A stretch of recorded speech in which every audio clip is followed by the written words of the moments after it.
15 minutes you held a pillow over your daughter's head? Mm-hmm. How long did she kick and scream? Only for a couple of minutes. And Alec, who was 13. I stabbed him, and he started kicking. He was trying to get up, so I ended up putting a pillow in the back of his head so he wouldn't hit me with the back of his head, and get the knife right in there.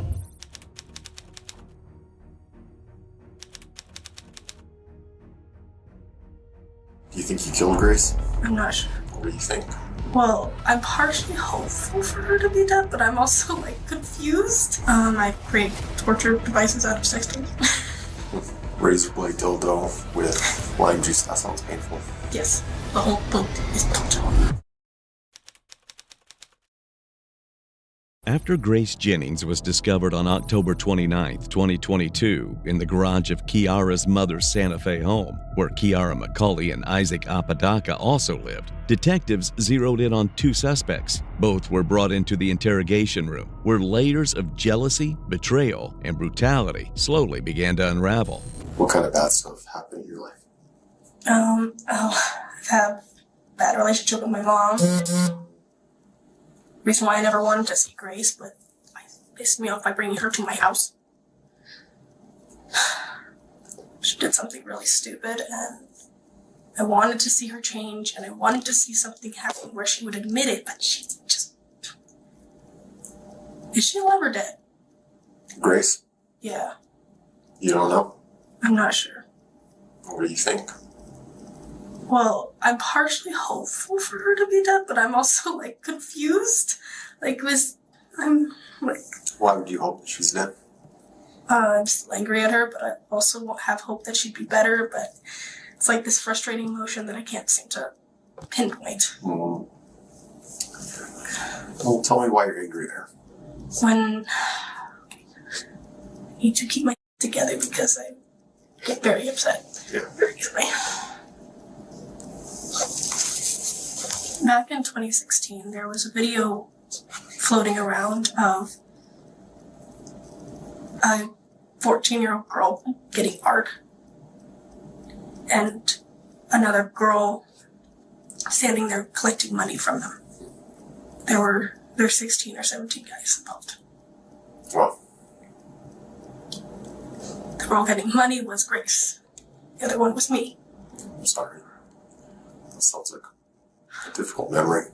I was also a virgin, so I never got to... Yeah, Yeah. that's hard. Thank you for sharing that. I know it's probably something difficult to share, especially with a stranger. Yeah. Okay, so now I have a little bit of background of... Why am I mad at her? Okay, that makes sense. Okay. She kept trying to push it, and I finally started getting memories back from that situation and found out that somebody, not quite certain who it was, put me... Calm. Sorry. It's okay. Do what you gotta do. My cigarette's on.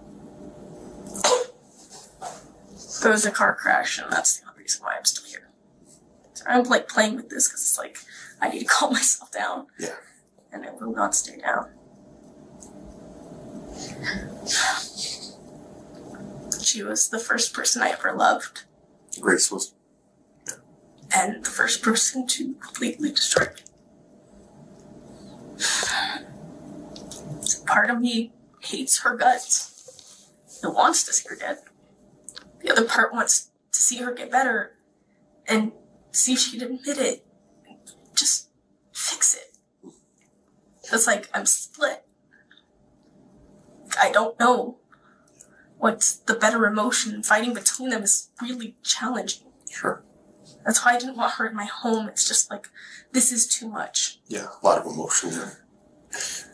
How long did you guys date for? I don't really remember how long it was. Years? Months? Probably months. Months. Less than a year. I think so. How long ago was this? What year did you guys date? It was 2015, 2016-ish. Kiara met Grace in Santa Fe. and their brief romance soon slipped into an on-again, off-again relationship. They traded late-night secrets and lingering resentments, especially after Grace dated Isaac Apodaca. By the night of the killing, affection and rivalry had fused into something far more dangerous, and only the interrogation room will reveal how dark it had become. Tell me about Isaac. He's an idiot. Yeah. Who is Isaac? He's my ex-fiance slash friend, confusing as hell. Ex-fiance? Yeah. How so? We were engaged for 3 years. And we broke up in April this year, and it was because he was an idiot. And I forgave his ass. I let him move back in with me. Okay, my brain keeps thinking of Sarah. Calm me down. Sorry. Did I just kick you? Yeah, you did. Okay. So where do you live at? I live in the garage with Isaac at my mom's house. What's the address to your mom's house? 5941 Jaguar Drive. Okay. So from what I understand, and tell me if this is accurate, there is a primary residence, 5941 Jaguar Drive. There's a bit of a backyard, and then there's a garage. Yes. So you and Isaac live in that garage? Yes. Currently, as of last night, you guys lived in that garage? Yes. I really hope my cats are okay. But he's your ex, but you guys live together in that garage? Yeah. Trying to stay friends, and it's like I see. still acting like we're together, and I felt bad because I made him homeless for like 2 weeks. Gotta stop feeling bad for people. You guys don't sleep with each other? Yeah. Yeah. That must get confusing, right? That's your ex, but you guys are still being intimate. Yeah. He wants to fix everything, and it's just gotten so complicated. Relationship problems. Yeah. Everyone has those. Who else lives there? 5941 Jaguar Drive. It's just me, Isaac, and my mom, What's your mom's name? Lanny McCulley, Does she live in the garage, or does she live in the main structure? the main house. Okay.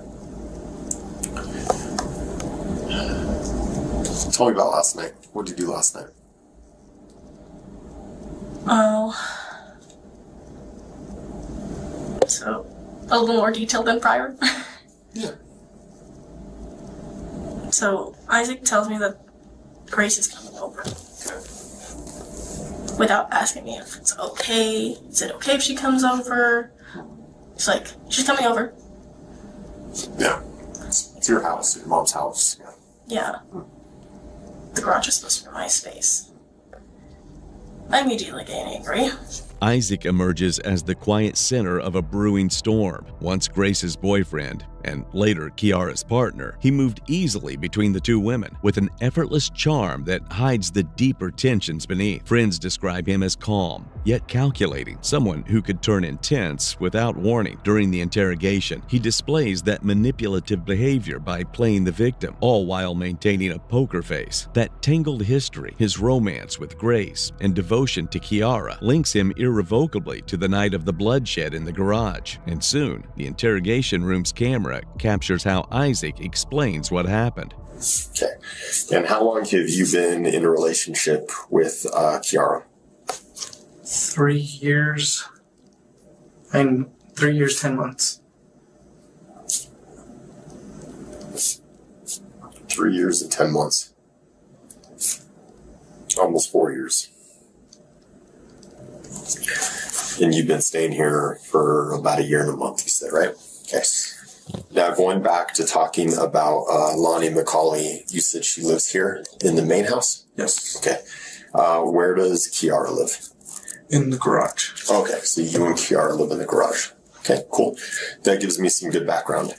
Okay, let's bring ourselves to today and kind of why we're here. So this is what I want you to try and do, okay? I want you to kind of think back to where kind of all this began before there was ever anything regarding the incident, and I want you to kind of tell me in your own memory what happened from that time all the way to getting here to this interview. I'm going to do my best not to interrupt you, okay? I just want you to give me your own account of what happened, okay? So from the time it began would be yesterday. We were all hanging out. Everybody was talking, happy, normal kind of thing, nonchalant. Nighttime came around and we started falling asleep. Kali did not fall asleep. I did not get good rest because she had been placing something sharp in my back throughout the morning hours. They've been placing something sharp in my back. And I was talking to Grace, who was in the garage as well. I said, we have to go. She's telling us we need to leave. And I said that, and then I proceeded to start packing my stuff. And I left to the main house to go use the restroom for the last time. And then I walked him back into the garage. She walks up to me and goes, I did it. With a smile on her face, and I looked at the ground and I was like,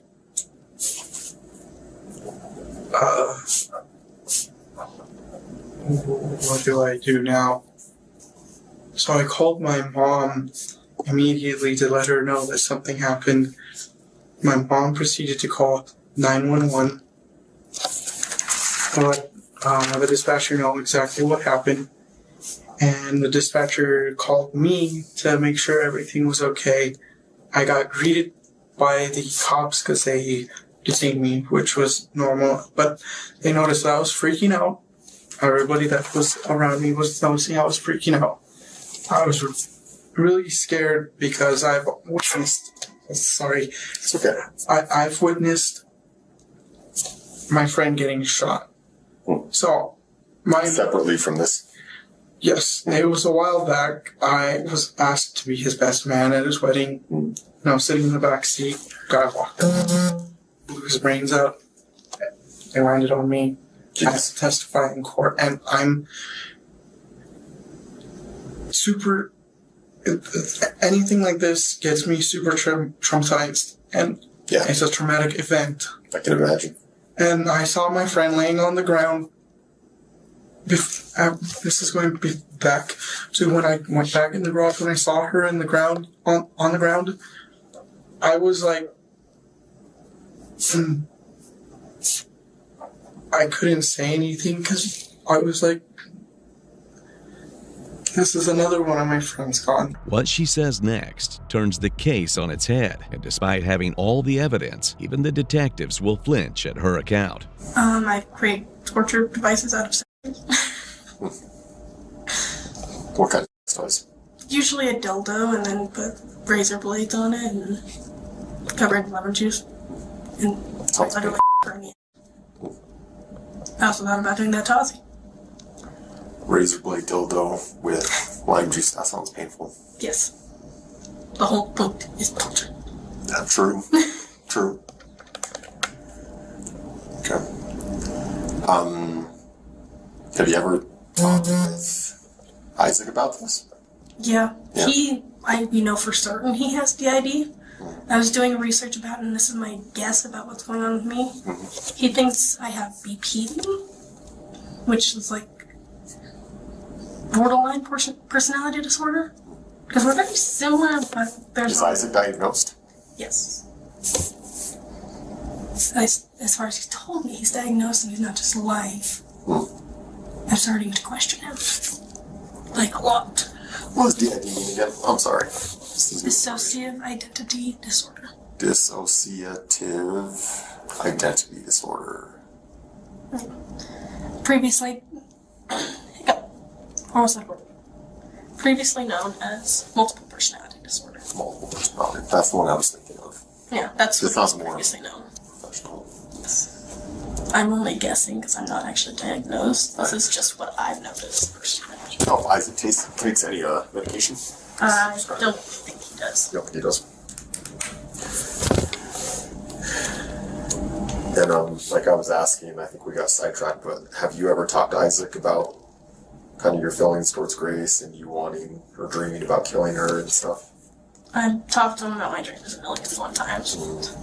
He always has this hope that she'll be better than she was, and he was the one who found the video in the first place.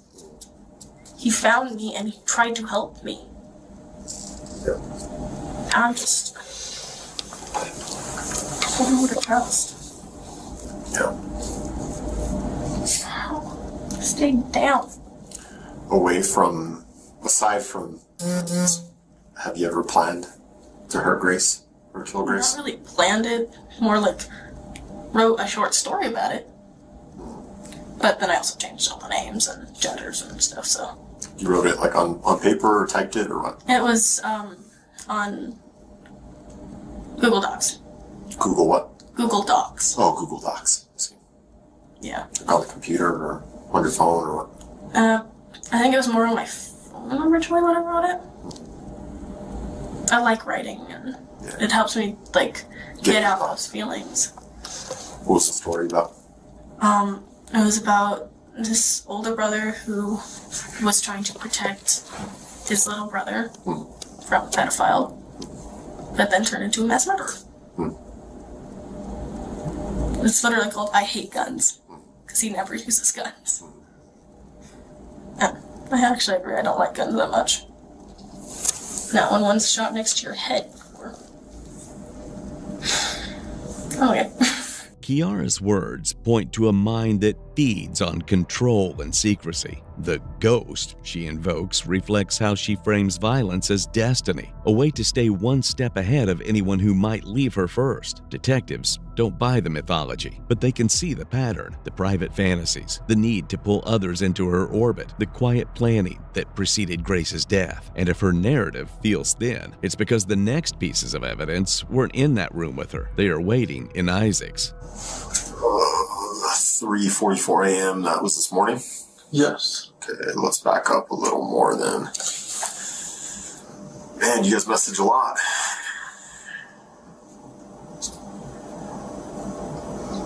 So all these other messages above where you said those weren't your messages. The rest of these messages are you, right? Yes. This is Wednesday, Thursday, Friday. Okay, we'll start here.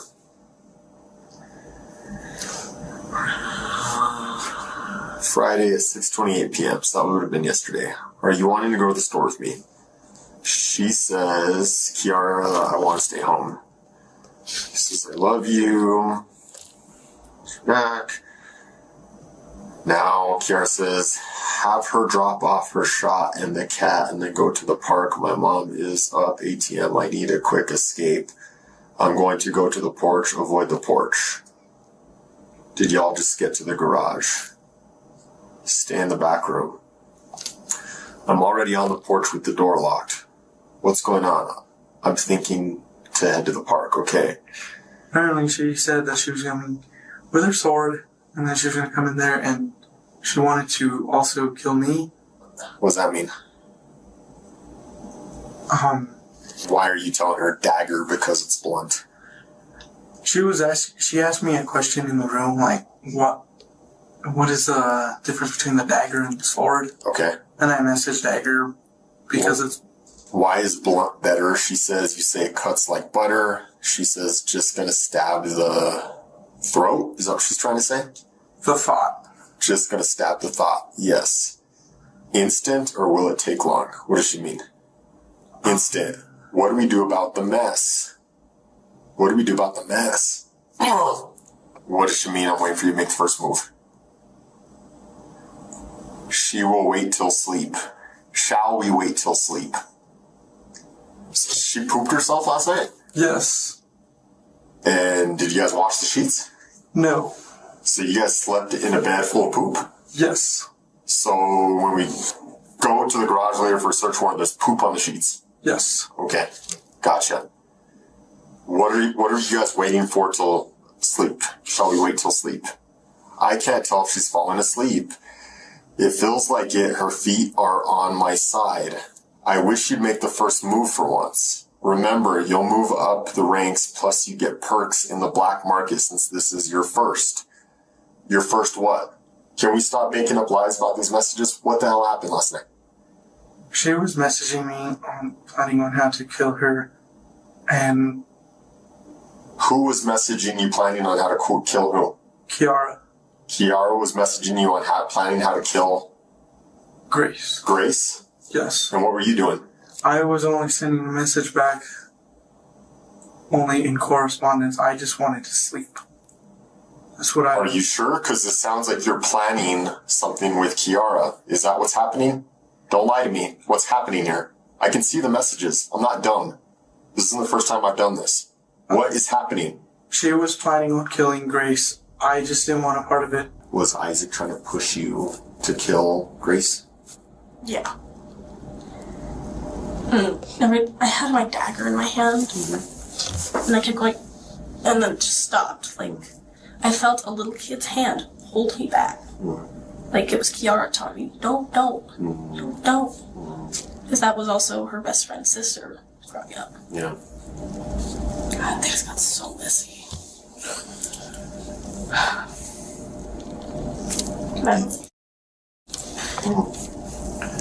Do you think you killed Grace? I'm not sure. She is dead. That's the dead person found in the garage. Do you have any memory of that? Give me a second. I'm just like, what the Yeah. I'm trying to process this properly. This is like computer. I don't know. Like, Isaac disappeared for a while. I don't... Like, after I took my shower, I couldn't find him. I just assumed he went on a walk. I'm very confused. I'm, like, trying to think.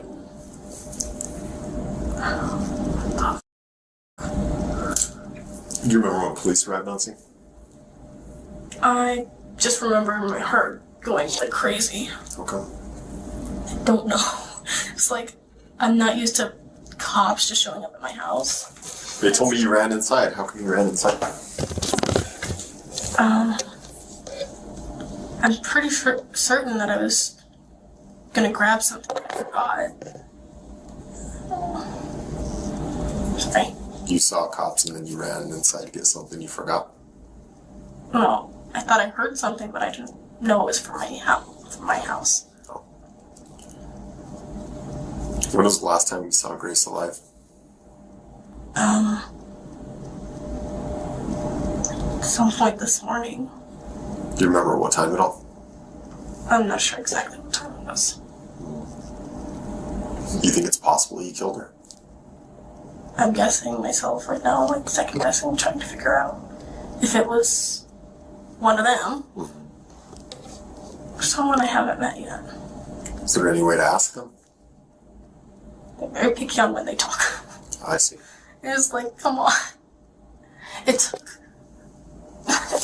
Jess and Abby 3, almost 4 years to tell me what happened. From that Yeah. one incident, yeah.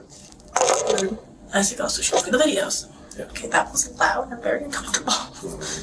Yeah. Do you think it's possible Isaac did something? It's possible, but I have like mixed emotions. If he did something, I'm slightly happy, partially because he hasn't stood up for me in a long time, and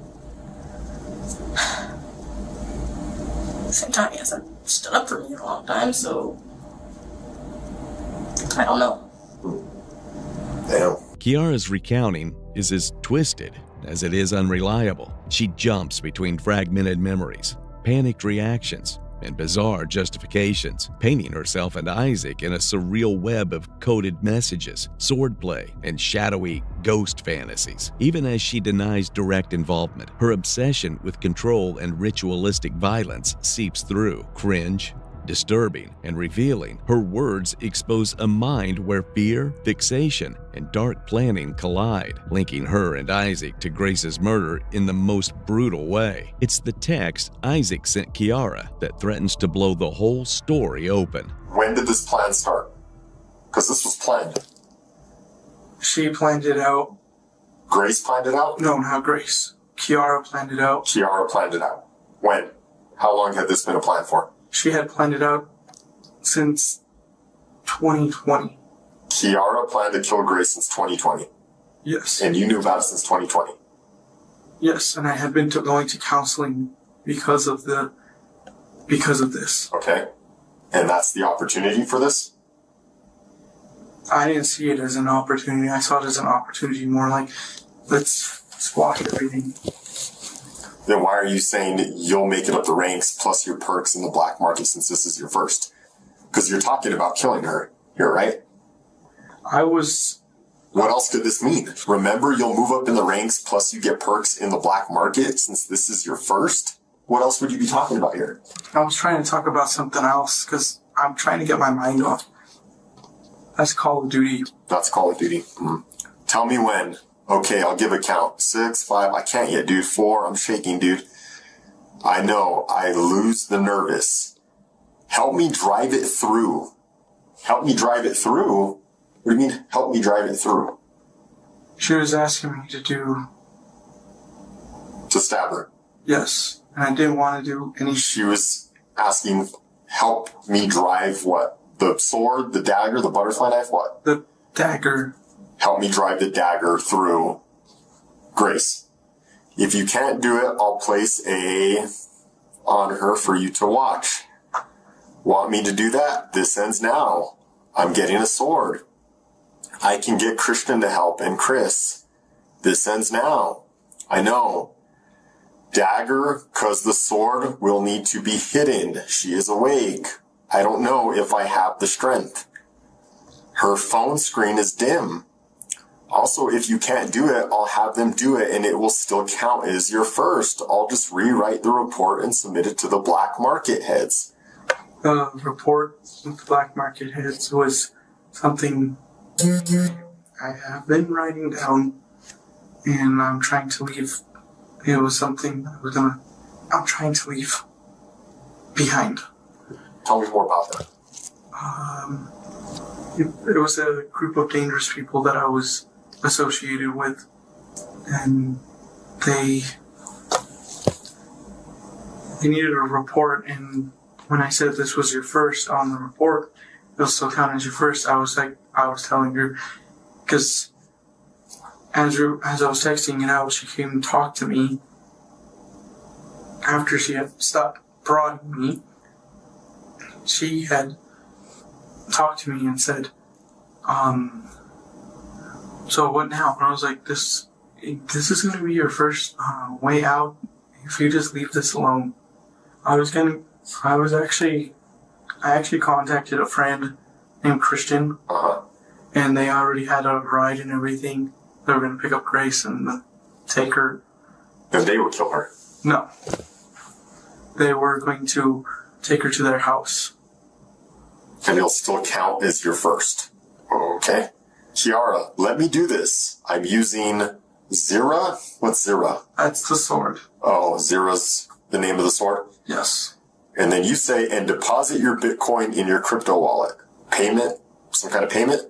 Bitcoin, crypto wallet? It was to get her to shut up.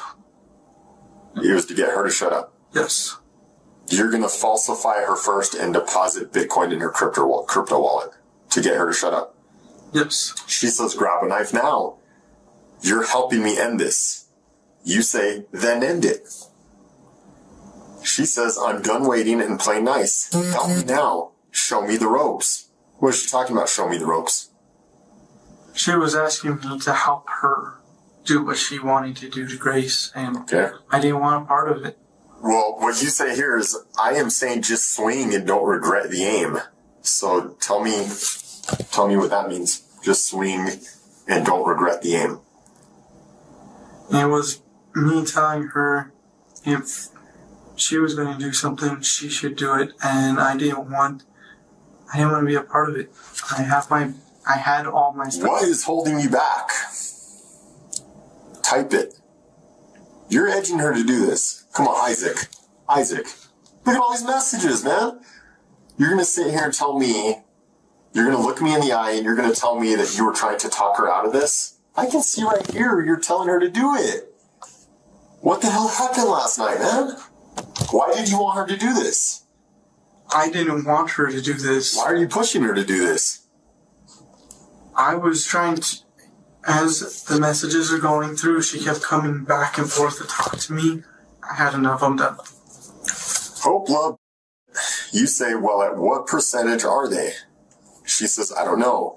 You say you still love her. You have hope in her. And you tired of the she put you through. She says, I want to break her heart. Grace's life was stolen by a twisted obsession years in the making. Kiara's dark fantasies and need for control shattered her dreams, her trust, and her future. Friendship became a playground for manipulation, leaving only echoes of what could have been, now exposed in the courtroom where Kiara and Isaac faced the law. In February of 2025, Kiara McCauley pleaded guilty to second-degree murder in the brutal killing of Grace Jennings. The court sentenced her to 30 years in prison, double the standard term for such a charge. Due to the extreme violence of the crime, McCauley testified that her boyfriend, Isaac, coerced her into the murder. Isaac faces trial later this year on charges of conspiracy and coercion. It's a quiet afternoon at a gas station in Gahanna, Ohio, when the unthinkable happens.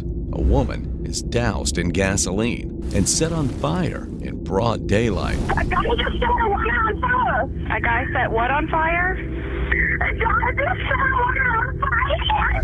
Hi, my name is Judith Malinowski, and I'm ready to testify.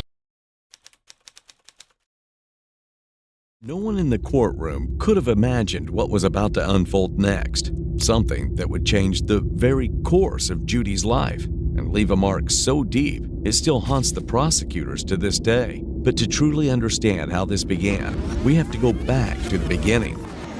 Happy birthday to you. Happy birthday, dear Judy. Before the world knew her name, Judith Ann Malinowski was just a devoted mother of two, trying to rebuild her life. A former beauty queen and cancer survivor, Judy had already been through more than most ever will. But she had hope for her daughters, for a new chapter. However, that hope would come crashing down the day she met Michael Slager. Like many women, Judy was smitten by Michael. He was charming, confident, the kind of man who always knew exactly what to say.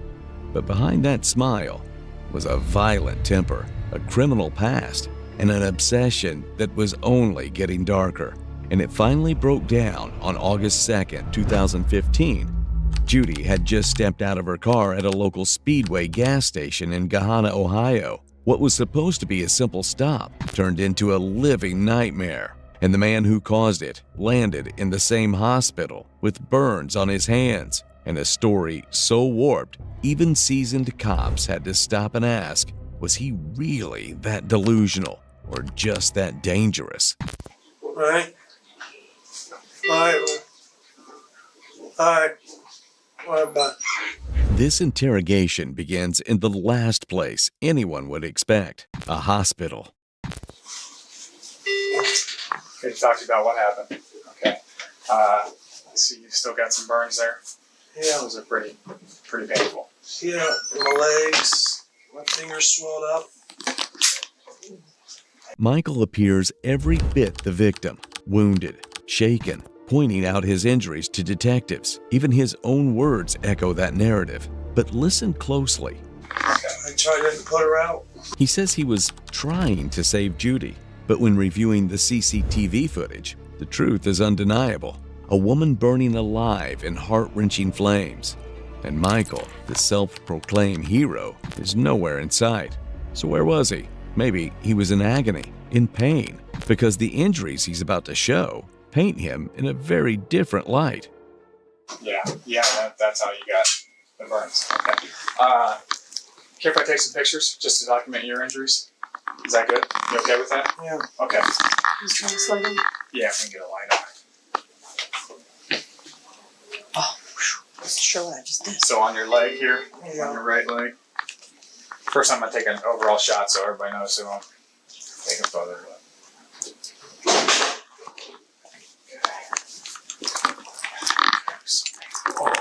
Oh, if you move your hand, I can try to get it a little better.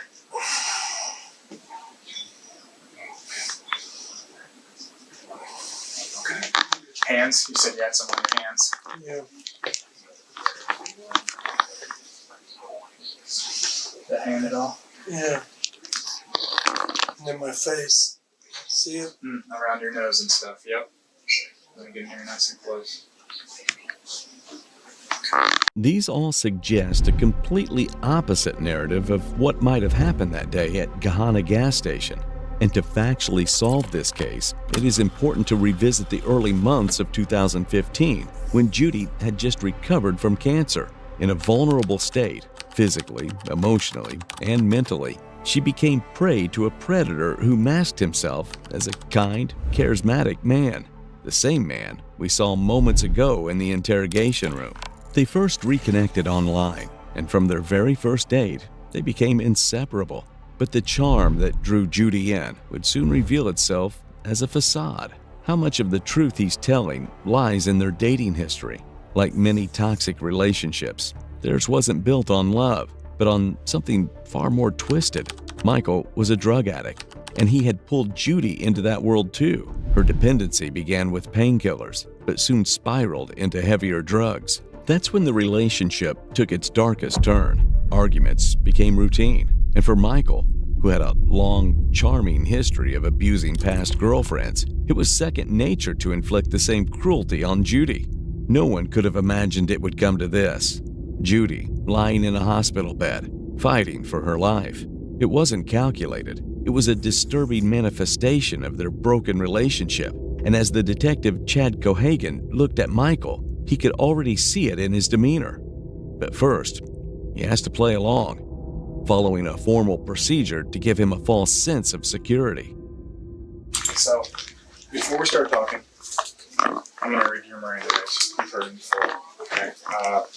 The following are your rights under Miranda. You must understand that. You have the right to remain silent. You don't have to speak with me.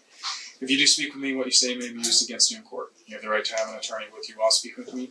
You also have the right to have an attorney with you while speaking with me. If you can't afford an attorney, one will be provided for you without cost to you. Also understand that if you decide to speak with me, you may stop speaking at any time. Knowing these rights, you're willing to speak with me at this time. Yeah, I'll talk to you for now, and Okay. Yeah, you let can I stop know I answering. got my attorneys on his way up. Okay, you can stop answering questions anytime you want. Okay, so you want to Yeah. talk? You know, All right, answer yes. Are you able to write? it just hurts. Of course it hurts, but if that small burn is painful, imagine what it's like for Judy, just feet away in the same hospital. She's clinging to life, severely burned, and in unimaginable agony. And here's Michael, struggling to sign a piece of paper with the same hand he injured while killing her. But the full story hasn't even surfaced yet. We're about to see what Michael has to say. And it's not at all what Detective Chad would expect in a situation like this. Tell me what happened. Well, first of all,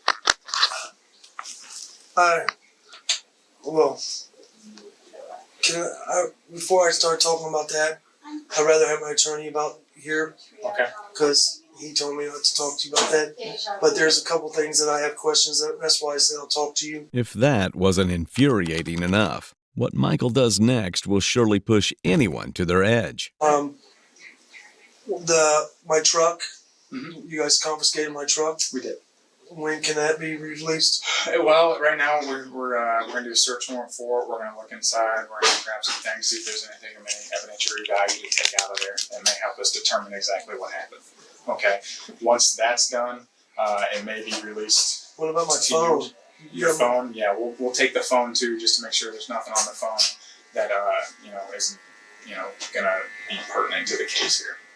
Well, does that make sense? I don't understand how the phone has any pertinence to the case. Well, in every case, with this severity, we try to make sure we're crossing our T's and dotting our I's. So, you to make sure that there's nothing on the phone that is either gonna, show your guilt or show your innocence. Does that make sense? Yeah. His concern isn't Judy's condition. It's the whereabouts of his phone and truck. No attempt at fake sympathy, not even a flicker of remorse. But the thing he's dreading is about to land squarely on him, and he's in for a surprise. So am I under arrest or something? Right now, yeah, you are under arrest. What am I being charged with? You're going to be charged with felonious assault and aggravated arson. Okay. Let me just be direct with you too, Mike, okay? Where it happened at, there's an ATM right there. Okay. That ATM records all the time. We had detectives go pull the footage, we review the footage, we've all seen the footage. We know exactly what happened. Okay. So we saw exactly what happened. We saw you pour gasoline over top of her head. She stumbles to the ground. You lean over and light her on fire. Okay? We saw that happen. And as the saying goes, no matter how big or small criminals are, they always leave a trace. In Michael's case, that trace wasn't just a clue. It was a blazing trail that led straight to his prison cell. How could he be so blind to the fact that every second of his heinous act was caught on camera? How could he possibly believe he could burn Judy alive and walk away as if nothing happened? How dare he think he could rip the children from their mother's arms and not face the full weight of justice? People like Michael wear a cloak of warmth and affection, but they're only biding their time, waiting for that moment you're vulnerable so they can strike with precision, leaving devastation in their wake. Anyone in Judy's place would most likely also have been blind, because love has a way of shielding us from the dangers lurking beneath the very people we cherish. But here's where it gets interesting. Detective Cohagen, questioning him, doesn't want Michael to think that. Instead, he uses a well-known interrogation strategy, the minimization tactic. Viewers who follow our cases may recognize this approach from interrogations like Brian Stephen Smith and Lana Barton. We also know that you then tried to save her. Okay, you went and got a fire extinguisher. You burnt yourself. You hurt yourself trying to save her. That shows me that you weren't trying to kill her. The moment kind of just got away from you. You made a terrible mistake, and that's what happened. Okay, I don't think you were trying to hurt her as bad as she ended up getting hurt. I think you guys were fighting, it got away from you, and that's what happened. You went and got the extinguisher, you tried to put her out, you hurt yourself and saved her. But we saw what happened. We know what happened. That's not the way it looks, so I'll just wait and talk to my attorney then. If it's not the way it looks, I'd love to hear what more there is to it. After asking for an attorney, which is indeed a smart move, Michael makes a critical slip, and he has little idea how this statement is going to cost him. Well, because right now, Mike, it looks like you poured gasoline on her and you set her on fire. If there's more to the story, I need to know that. We care about the truth, the entire truth of the whole situation. Okay? We know right now what we've seen on video. And the video's terrible. okay. But if you'd like to fill me in on what happened and the backstory, I'm all ears, man. Okay. I'd love to hear it. What happened? What led up to that?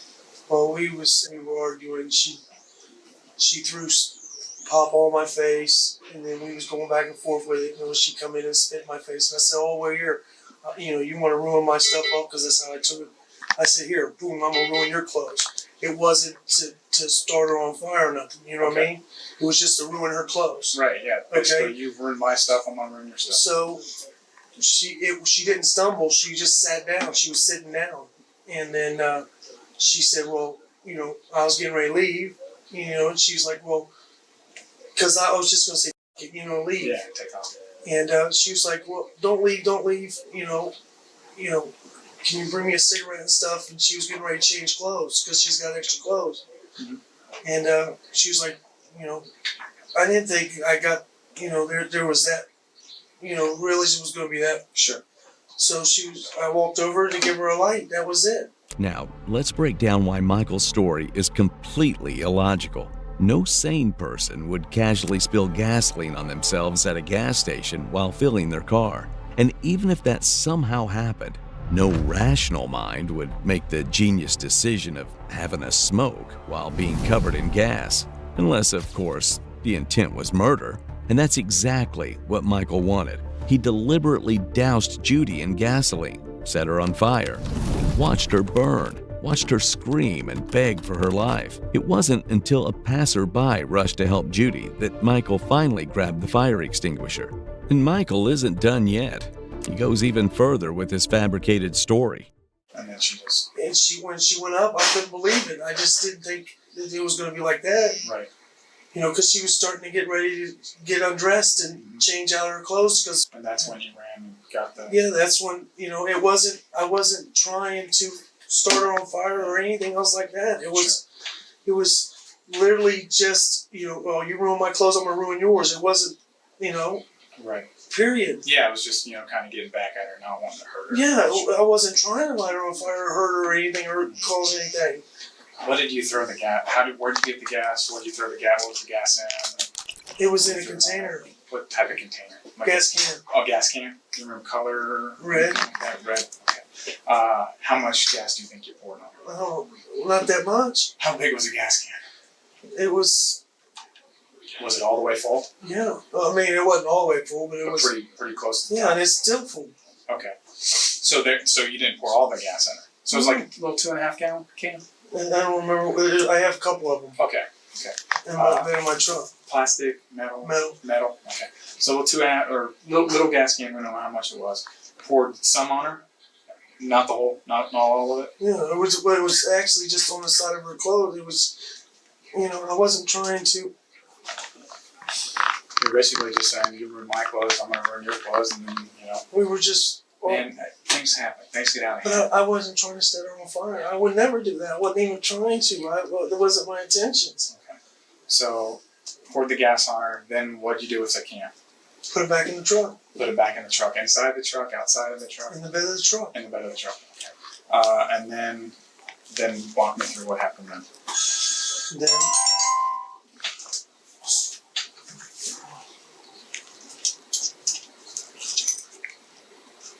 I'm trying to... So, then, you know, I went to the truck, and I got in the truck and shut the door and everything. She's like, no, just bring me one, you know, she walked off. And then she said, you want a cigarette? Then she ran off, and then when I pulled up, she got out the truck. She's like, okay, I gotta go sit over here and wait, blah, blah, blah. So I went to pull off, and she started walking, so I stopped and got her back in. She said, I can't go in there without cigarettes, all this, blah, blah, blah. Okay. So that's when we went to the gas station. I went in the gas station to get cigarettes and everything for her. And then all this happened. South from there. But it wasn't... What were you guys fighting over? Because she was... I was saying that you weren't trying to go and you're not going to go and, you know, and all this. And she was like, well... I was saying... And then it all just kind of went south. But I wasn't trying to. I was just like, oh, okay, you're going to dump stuff on my clothes, I'm going to dump stuff on your clothes. Right. Did she have a cigarette in her mouth when you went to light it? Yeah. Was she sitting up? She was sitting up. She was sitting up? Yeah, she was sitting up. Even Detective Chad Cohagen is clearly taken aback by Michael's claims, as if the crime isn't sickening enough. So you went to light it with your lighter? Yeah. What's your lighter? It was a green one. The trim is here? Okay. It's a green lighter? Yeah, I thought you said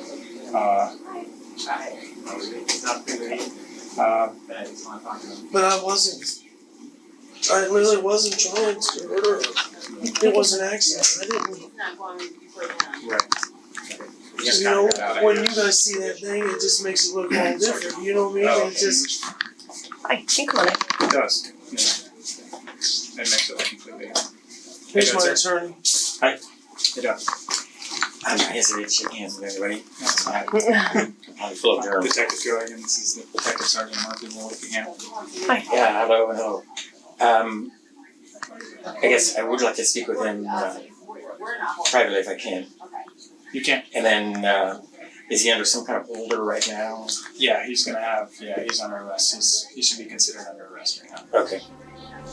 Michael has no clue that as he lies in the hospital room, his carefully crafted story is crumbling. Neither his attorney nor his performance can shield him from what's coming. He thought he had played his cards well, so well that he was on the brink of escaping punishment.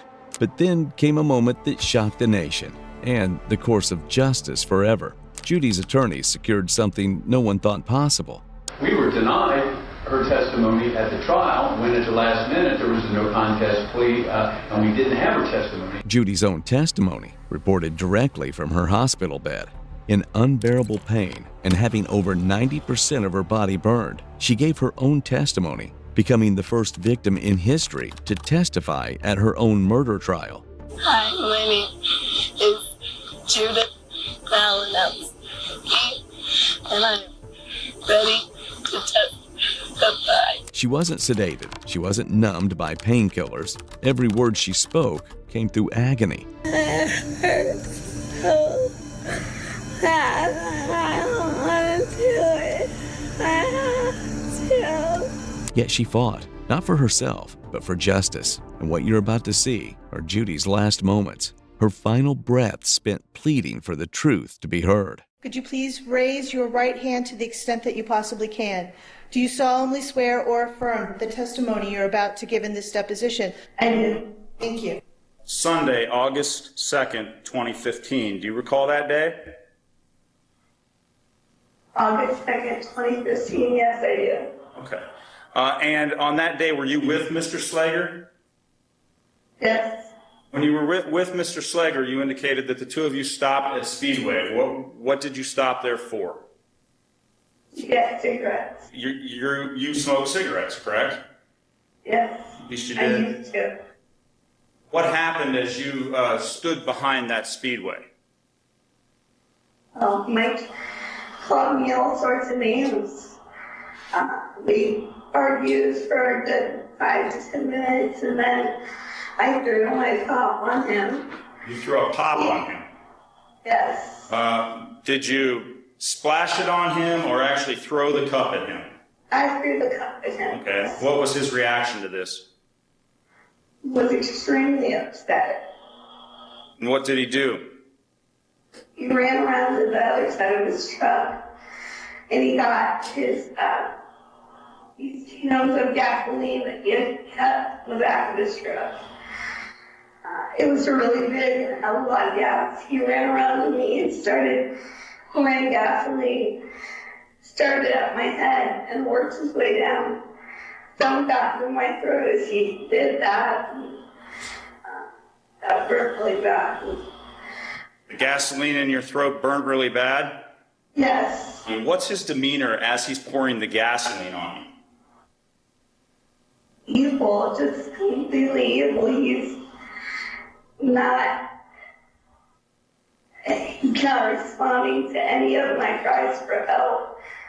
He won't tell me why. He just is like, you want to throw something on somebody, you want to throw a cop on me, see what I'll do to you, bitch, and how do you like this? And after he poured the gasoline on you,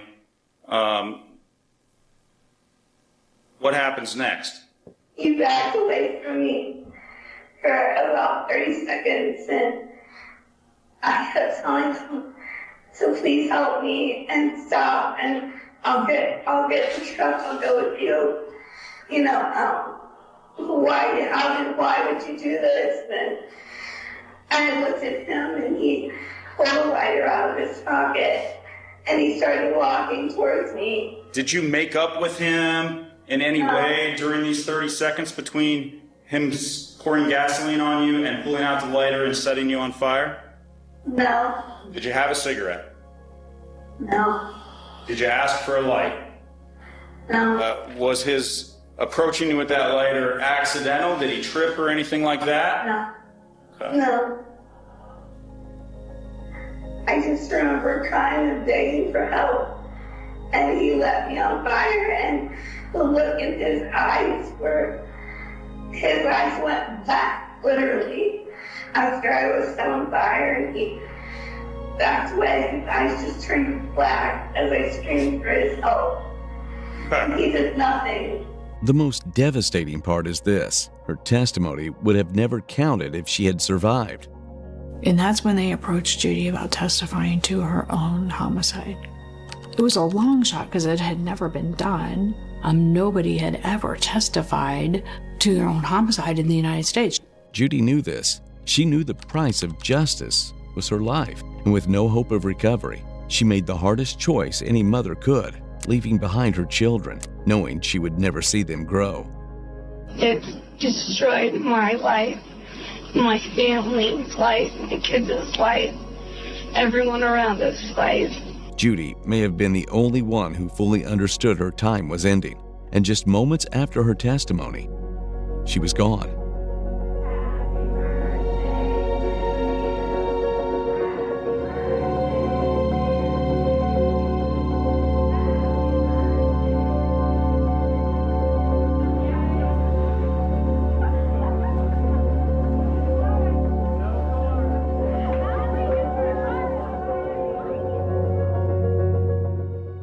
In 2018, Michael Slager stood before the court for sentencing. The same man who once smirked and denied his crimes now faced the weight of Judy's final words. The prosecution leaned heavily on Judy's testimony. Her voice from the hospital bed became the strongest piece of evidence. The pain inflicted by burns, there's no pain like that. And you've done it and you haven't been sorry.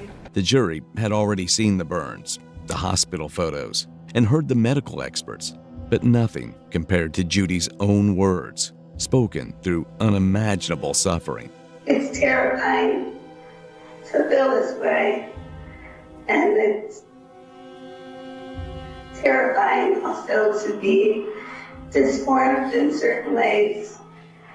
My whole body hurts. As the sentence was read, the courtroom was silent. Michael Slager was given a life sentence without the possibility of parole. For Judy's family, it was justice, but not closure. They had lost a daughter, a sister, a mother. But in the end, Judy didn't just testify. She rewrote what justice could mean.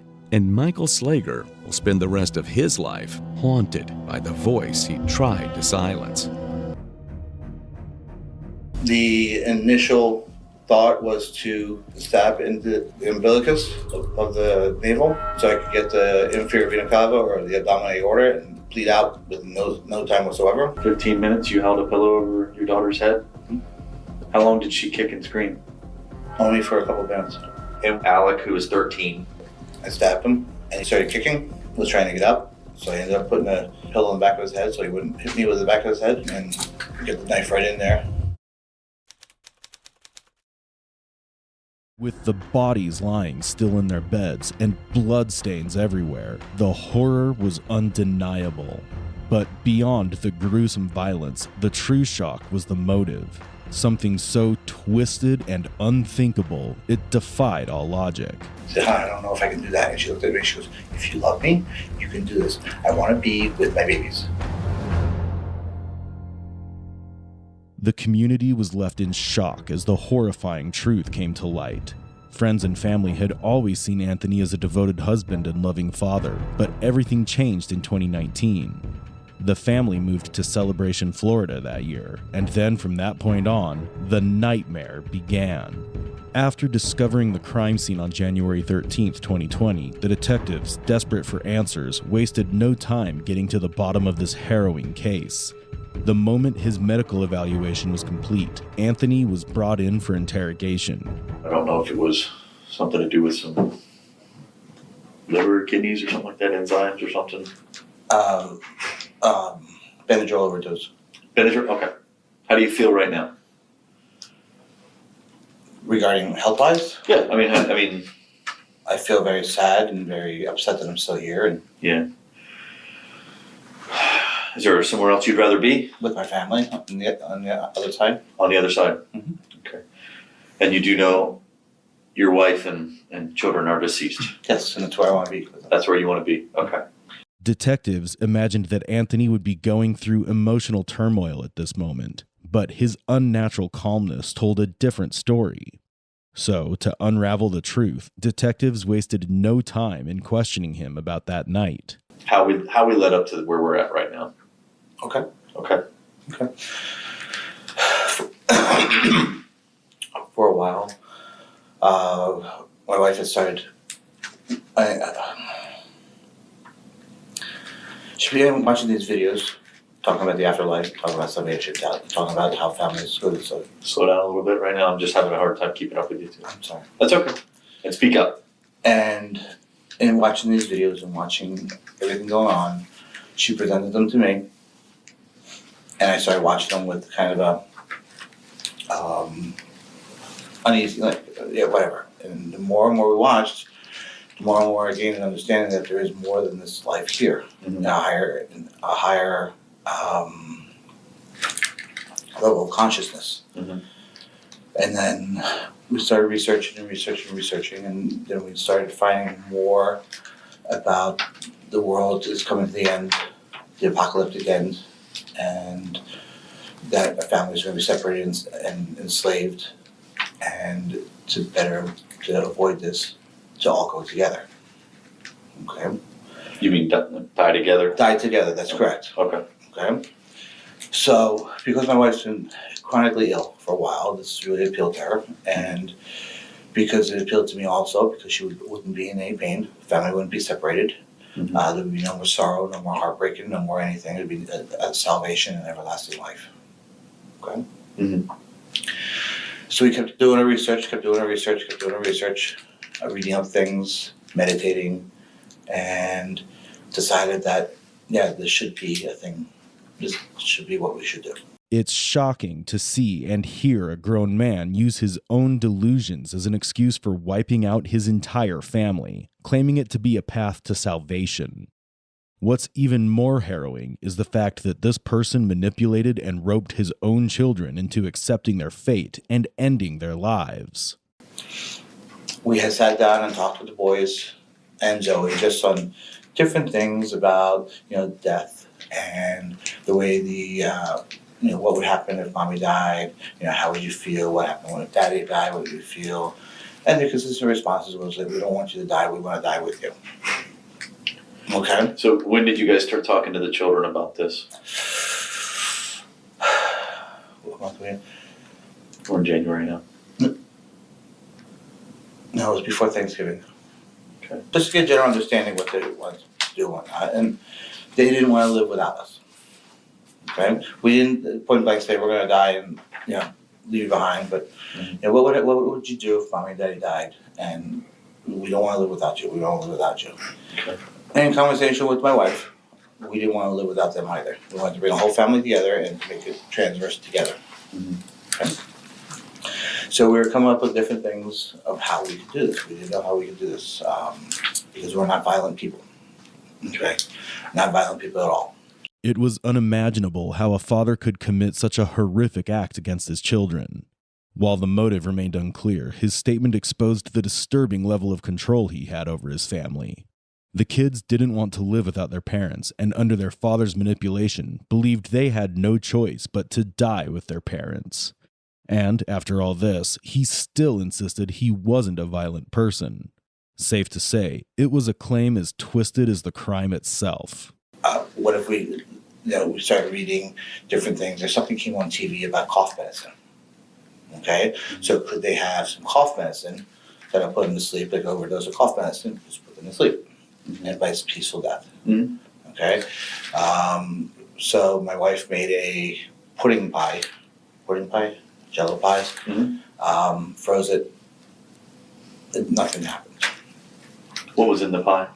What was in the pie? Sleep, ease, different things with drama, hydro, the stuff to put you to sleep. You said you have a medical background, is that correct? I have a medical, but not a chemical background. Not a chemical, okay. Yeah, I'm a physical therapist. Okay, so you don't have all the terminology and all No. Does your wife? She's a physical therapist, no. Okay. We look it up. And where did you guys look this? I was just fixing to ask. Where did you guys do the research at? We went up and down the aisles of the Publix, and asked the drug guy, I can't think Pharmacist. Pharmacist, thank you. What's something good that puts you to sleep? I'm having trouble falling asleep. When did you guys start doing this research? That started research before Halloween. But I just intermittently trying to figure out what was going on, Mm-hmm. Okay. When we found out that the best drug to use was that it's the stuff in Benadryl. It's the safest way to put away. The safest way to put in. So it didn't work.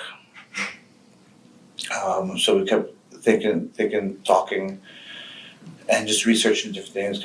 And finally, we started researching. We said, we're just going to have to do some sort of examination. Anthony's mindset revealed a disturbing detachment from reality, justifying his actions as if they served a higher purpose. With his ability to manipulate and control, he easily managed to blur the lines between truth and deception. But with his wife, Megan, dead, the real question remained, who was the true culprit? There's no one left alive to challenge his version of the story. His chilling interrogation soon took an even darker turn. That's how they used to do it way in the back when they used to do sacrificial things. You take a plead to death? Bleed to death. Oh, bleed to death, sorry. Okay. Okay. And so we started researching where would be the easiest to stab to do so the kids could bleed to death, maybe in combination with the sleep drug. Okay. And that's how everything led up to be. Okay. So that's through research. You guys have found. Now you're saying you and your wife did this together? Mm-hmm. Okay. How did we get to Monday morning? What? Take me back to the holidays. When do you think the children died? That type of stuff.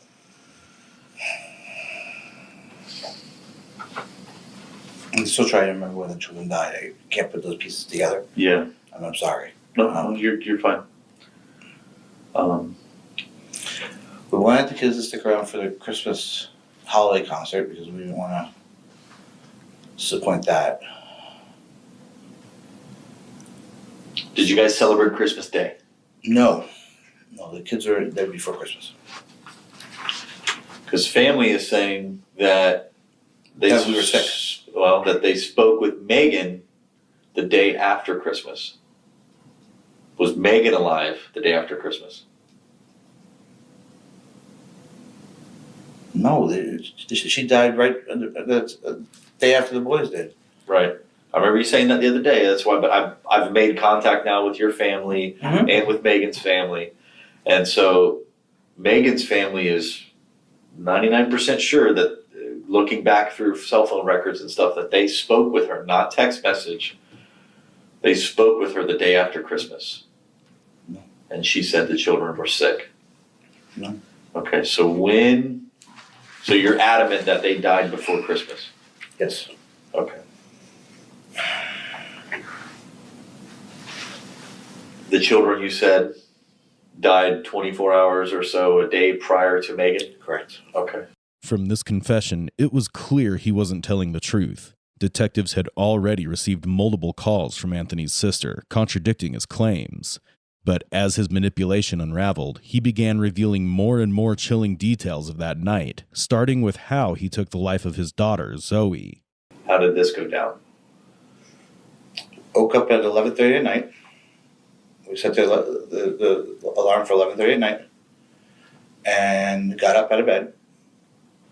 And it was to Zoe first. Okay. Meg walked into the room, then she walked back into her room. Step by step. So you guys are sleeping in the master room, I'm assuming? Yes, my boyfriend, I guess. And the dog. And the puppy, okay. Which boy was upstairs? Zoe was upstairs in her room. Okay. Alec was upstairs in his room. Tyler was asleep downstairs in the library room. And why again was he down there? The two of them were sick, so we kept them apart. Okay. All right. So, okay, go ahead. Sorry. Okay. So we walked to the door, Zoe's door. Megan and I hugged and kissed, and pretty much we know what you need to do. Come back at me when we're done. So I went in Zoe's room, and it took me 2 or 3 hours sitting there because it's a tough. But the everlasting salvation and the thought of that everlasting salvation was there, and I needed to save her soul in order to be with us. Megan kept coming in. What's going on? I'm like, it'll be done in a little bit. It'll be done in a little bit. It's getting past that. I'm not that guy, you know. The initial thought was to stab into the umbilicus above the navel, so I could get the inferior vena cava or the abdominal aorta and be bleed out with no time whatsoever. Mm-hmm. I know I tried. I don't know if I ever punctured it. I don't know if I did or not. I saw a little mark on her, but I don't know if I saw anything. But then she rolled and started squiggling, and I put my hand over her mouth and then put a pillow over top of her. So she went, and then she started to fade away. And I just held that until there was no motion left. So you didn't lay on her? I did lay on her when she lay on her belly. I'm sorry. I laid on her to keep her down, and I put the pillow on top. Okay. Do you think you stabbed her or no? I don't know. I didn't see anything. Okay. So how long would you say it took you to take her life? The whole motion? Yeah. Like from the minute I was sitting in there, or from? Well, I'm saying once you initially take action, okay, did you have a knife with you? Yes. Which knife did you have with you? The small knife. Which is what color? Green. Okay, that's the green buck knife that you talked about? The green buck knife, yes. Okay, all right. So you had that in her bed. Mm-hmm. So how long from the time that you had the knife out into the suffocation until you think that she was deceased? I want to say 10 minutes, 15 minutes, right around there.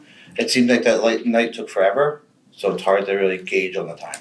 Okay, and you said you used a pillow over her head? Yes. Was she face up or face down?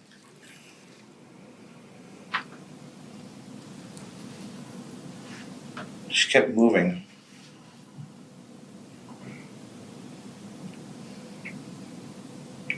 I think she was on her back with her head towards the wall, so in that way.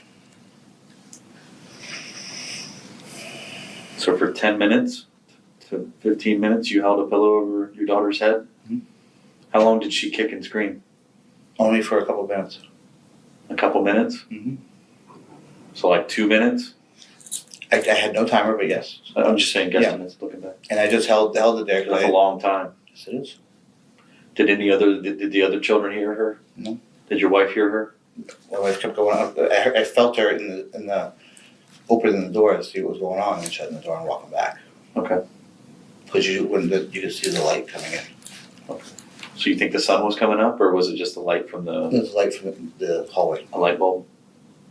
Okay. No one could ever imagine the terror that little girl felt when she realized the man meant to protect her was the one ending her life. But the nightmare didn't end there. As detectives struggled to process the unthinkable, Anthony Todd revealed what he did to his eldest son, Alec. And what made it even more horrifying was Megan's reaction. We go into Alec's room. Alec's room? Yes. The one next to the bathroom, the one upstairs. One upstairs. Yeah. And beforehand, we had talked about the aspect of she's got to hold his feet down, and I'll do the stab. How old's Alec? 13. Okay, so he's the oldest. Okay.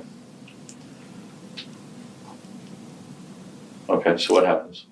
We walk in. He's on his back. She's just sitting there holding his feet together. We're just in there, just eyeing each other, just gaining the confidence, I guess, And I go to, I stab him, and he started kicking, was trying to get up, and he kept rolling. So I ended up there was a pillow there, I ended up putting a pillow in the back of his head so he wouldn't hit me with the back of his head. And then I reached around with my hand and held his nose in his mouth. And he kept rolling and kicking and rolling and kicking, and then it eventually stopped. Where was Megan at? Megan left midway through there and went back to the room. All right. How long would you say it took to kill Alec? That one I have no idea. It went quickly, but I don't know. Okay. And there was blood and everything in his bed? On his bed, yes. Where did you stab him? In the stomach, the same spot that we identified as where you could get the inferior vena cava. And what area did you call that? Inferior vena cava? No. You called it earlier. Abdomen? I mean, it's an overall the abdomen, but I think you used another term earlier. It was the one that you specifically spoke about above the navel and umbilicus. Umbilicus. Yeah, the umbilicus. Okay. Is that something that you researched and learned, or you knew that from your profession? Researched and learned ahead of time. Okay. Especially on a website called Quora.com. Getting back to taking the life of Alec, and is it Alek? Okay. Alec, who was 13. Mm-hmm. You're saying that you were solely responsible for his life loss, his murder. That's correct. Okay. Your wife at this point was where? She had gone back to the room. Okay. By taking full responsibility for Alec's death, Anthony revealed a chilling mix of control, detachment, and self-serving guilt. But his reign of horror was far from over, and without hesitation, he moved on to his next victim, his son, Tyler Todd. Okay, so Alec is gone. What happens after that? I walk into the room, Meg and I console ourselves, and she turned to me, she goes, "We have to finish this, there's one more left, let's go, before the sunlight comes up." Okay. I said, okay. So she says, "I'm going to go downstairs. I'm going to stand," because the way the downstairs is, the way the downstairs is, I don't know if you saw the house. Mm-hmm. Once you got it, my Tyler is the strongest kid, and my Tyler is the quickest kid. And if he got out of the room by chance, it wouldn't help the situation. Why not? Because we wouldn't be able to catch him, hence we wouldn't be able to all go together. Was there fear like maybe he would get away? Like outside of the home, like alert neighbors or something? Or? Yeah. Okay. So it was almost like a quick, I don't want to say like an attack, but it was a quicker movements with him. Yes. The same thing. Megan stood outside the door, just in case, so the door couldn't open. Mm-hmm. And I had gone in, and he was laying on his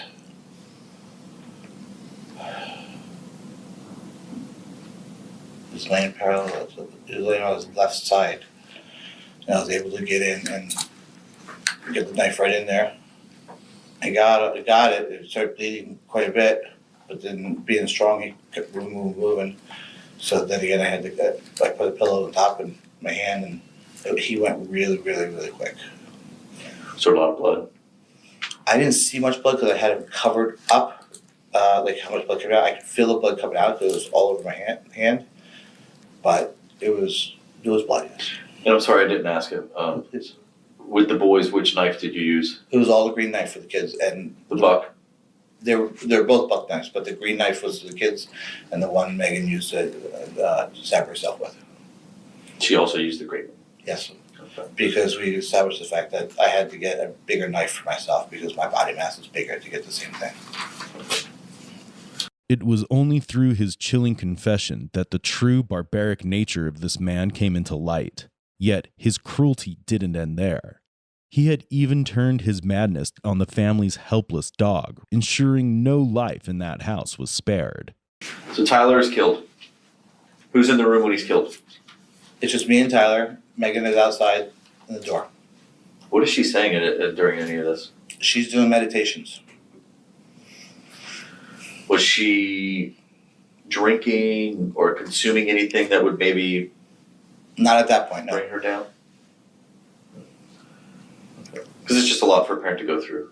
Yeah. I mean, it's a lot for a human being to go through, let alone a parent. Okay. But we had salvation in mind. We had the greater, and that's, in I all got you. honesty, we love our kids, and it's sad. I got you. I understand. Okay. So now all the children are gone. How long until the sun comes up?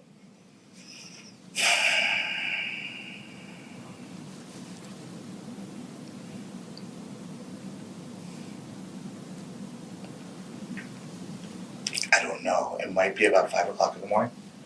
Around that time. Was the sun coming up like part of a rule or anything like that? Because you mentioned it a couple times that Megan told you that you have to do this before the sun comes up. Is there a reasoning behind that? I don't know why the reasoning was behind that, but it had to be done before the sun came up. Yes. Okay. So it's nothing during your research or investigations or anything like that that has. Nothing per mine. I don't know if it was on her side, research or whatnot. Okay. I was just told it needed to be done before the sun came up. Okay. All right. So they're all deceased. What do you guys do? Go up to the bedroom. Just started talking. How do we want to? The kids are dead. What do we want to do now? What's going on? What's our next step? What are we gonna do? You mean this wasn't planned? It was planned, but it was like just the dog. Did she want to go first? Because there was some discussion of me going first and her staying last. Her going first. She wasn't sure which one she wanted to do. So we decided that the dog. We wanted the dog with us. Mm-hmm. So she held the backside of the dog down, and I put the I call them Mexican blankets. They're like these blankets around, and then I was able to hold the knot in her snout and her nose closed, and she went peacefully. Picked her up, put her in her bed, and then Meg was like, "I want to go next. I want to be done." And then whatnot. So you just suffocated the dog? Yep.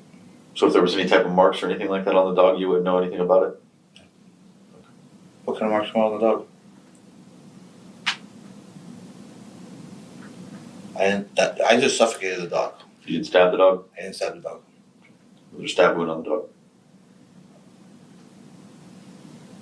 That's interesting because I didn't stab the dog. Okay. Well, there was a stab wound on the dog. Okay. The dog was collected as well. So. I don't know. Okay. I doubt. No, I mean, it's neither here nor there. I'm just telling you that that's one of the discrepancies that I've noticed in the statements. Okay. All right. So you killed the dog. Mm-hmm. And didn't you say you put it in its bed or something like that? Where did you place it in? The bed. We wrapped it in the blanket, whatnot, and put it underneath the bedside table, in her bed. Her. Okay. What was her name? Breezy. Breezy. Okay. Did you I'm sorry, where did you kill the dog at? It was on the foot of the bed on Megan's side. In the master room? That's correct. Okay. And that was, the final resting spot was in the master bedroom, correct? Correct. All right, so the dog's dead. Now what happens? Meg wanted to go. Okay. So we had decided, I said, what do you want me to get? Your wine? What do you want to help calm this down? So it won't hurt as much. We had some spray stuff, and so she could use that instead. So she wanted some wine and some, it's purple, Tylenol PM. And she started taking that a little bit. Gave her the knife. I laid next to her, and she put the knife into her stomach. Okay. And I said, "Did you get the spot?" It's right here. She said, "Yeah, I feel it." Okay. We're laying there for 45 minutes. It's supposed to take about 10 minutes, what everybody says. If you hit the spot. And what is in that spot? What are you talking about? The What inferior spot? vena cava. Okay. On the umbilicus. We're supposed to be able to bleed out. They say in 1 to 4 minutes, but under 10 minutes. And what are you specifically targeting within that area? The inferior vena cava. Okay. It's the big blood return. Okay. Okay. It's a large vessel, and you bleed out in your abdomen. It's quick. All right. Okay. How much did she consume? Wine or the? I'm assuming is it grape flavored? You keep saying purple. Yeah, the first one was grape flavored. What do you mean first one? She had a glass of wine with the stuff. Okay. We were laying there for about 45 minutes after she stabbed herself. She says, "I feel nothing happening. Nothing happening." I said, "Okay, this is good. What do you want to do?" She said, "Do we have any Benadryl?" I said, "We have liquid Benadryl." She goes, "Let me have that. Let me try some of that. Maybe that'll put me to sleep or let me go sooner." Mm-hmm. So she was drinking liquid Benadryl. And I was checking back on her, give her some peace. Walked around, came back, walked around, came back. And at one point I thought she had passed from doing the Benadryl. Nope, she was still there. And she had sat up. What makes you think she passed? She was very quiet. There was no motion. I couldn't see her abdomen going up and down. This is from afar without even me going up to see her. Mm-hmm. Okay. Was her eyes open? Eyes were closed. She communicating with you? When I came up, I was like, "Meg?" She was like, I'm here. I said, "Okay." And so I said, "What do you want to do? You want to try more Benadryl? Do you want the knife back again? What do you want to do?" And she goes, "Let me try some more Benadryl. And then if not, we'll do a second stab." Okay. Gave her a bunch more Benadryl. Like I said, let that settle in for a while. Settle in. When you say a bunch more, you got an approximate amount? I really don't. I know she was. She went chugging bottles. Yeah, there was I don't know. There was a big bottle, like a family size Benadryl thing. She killed the whole bottle. In 2 different sippings, yes. Oh, okay. Okay. And that wasn't happening, so she decided to go through her liver. Okay. I pulled up the thing and the hepatic liver. We laid it out on where it was on her skin, according to landmarks. And I said, "It's right in this area." So, okay. And she, with 2 hands, pushed in. And you heard like a little click, as if it went through something. Okay, so I was like, okay, sounds like it went through the liver, that's good, okay. She pulled it out, she put the knife right next to her, and I just laid with her. And I laid there and held her, and we just waited. It seemed like hours went by and nothing else happening. I got up, I wanted to check on our boys and our little one and make sure everything was going okay in the house. Everything was okay. Came back and she's sitting up at the edge of the bed. And she's cleaning the wound. I'm like, what was she cleaning it with? It was one of my t-shirts. She had, I think she had a towel at one point. Okay.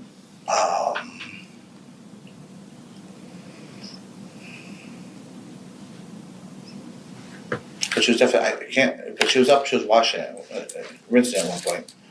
And she was like, "This has got to be done. This is even too long. This is ridiculous." I'm like, "Shall we go on, look at different other aspects to do this? How do you want to do this?" She goes, "I want this ended now." I said, "Okay, what does that mean?" She goes, I want you to take the pillowcase, put a pillow, put it over my head." I said, "I don't know if I can do that." And she looked at me, she goes, "If you love me, you can do this. I want to be with my babies." And so, yeah, and she just looked at me and she goes, "You're strong enough, you can do it." Okay. So I said, "Why don't you take some more Benadryl, so at least you're not going to fight me, and I'll do it." So she goes, "More Benadryl." She took some more Benadryl, and maybe about 15 minutes later, I came back in the room. I said, "You still want to do this?" And she talked to me like that, very far out. "Yeah, get it done." Forensic analysis revealed 700 billion DNA data points, with most belonging to Megan, while only 5.2 million were traced back to Anthony. Toxicology reports showed lethal levels of diphenhydramine in her system, a sedating antihistamine that depresses the central nervous system, causing extreme drowsiness, muscle weakness, and loss of coordination, leaving her completely powerless before the fatal stab wounds. There were no signs of a struggle, no chance to fight back. They called it a mutual pact, but only one walked away. You said you wanted the family to be together, Mm-hmm. right? So take me through how does this take place? How does, because when they were all killed, they were all in different positions inside the home. Mm-hmm. Okay, so what happens? First day, I just laid in bed with Meg the first day after she died. Just laid in bed just with her. I want to say it's the second day after she died. I said, okay, time to get things moving, time to get everything going. And went in, made sure she was covered and everything was taken care of. She was on I remember her left leg had fallen off the bed, which was kind of weird. So I was able to move her left leg up and tuck her leg underneath, to get her nice and comfortable. Moved Zoe in, put Zoe in. Before all this was done, we had the kids bring in all those little, I was telling you about those little altar things. They're like favorite items or something Yes. like that? Okay. So I had to fix those because I knocked those over after I put Zoe up. Okay. So I fixed all that. And then it was which one do I do first? Do I bring Tyler up or do I bring Alec up? And I thought just because of my strength, and I wasn't too strong at the time right there, that I should get Tyler upstairs. Tyler he was the one that was downstairs. He was the one downstairs. And he's 11. He's 11, yes. Okay. So I was able to get him up on my shoulders and carry him up little bit by little bit. Okay. And to back up a little bit, I want to speak about Zoe. Yes. So Zoe was in her bed. Correct. Had you checked, because rigor mortis was brought in, but you talked about it. Yeah. Did you check on her periodically to see when she'd come out? I hadn't checked on her periodically. I just knew she was in rigor.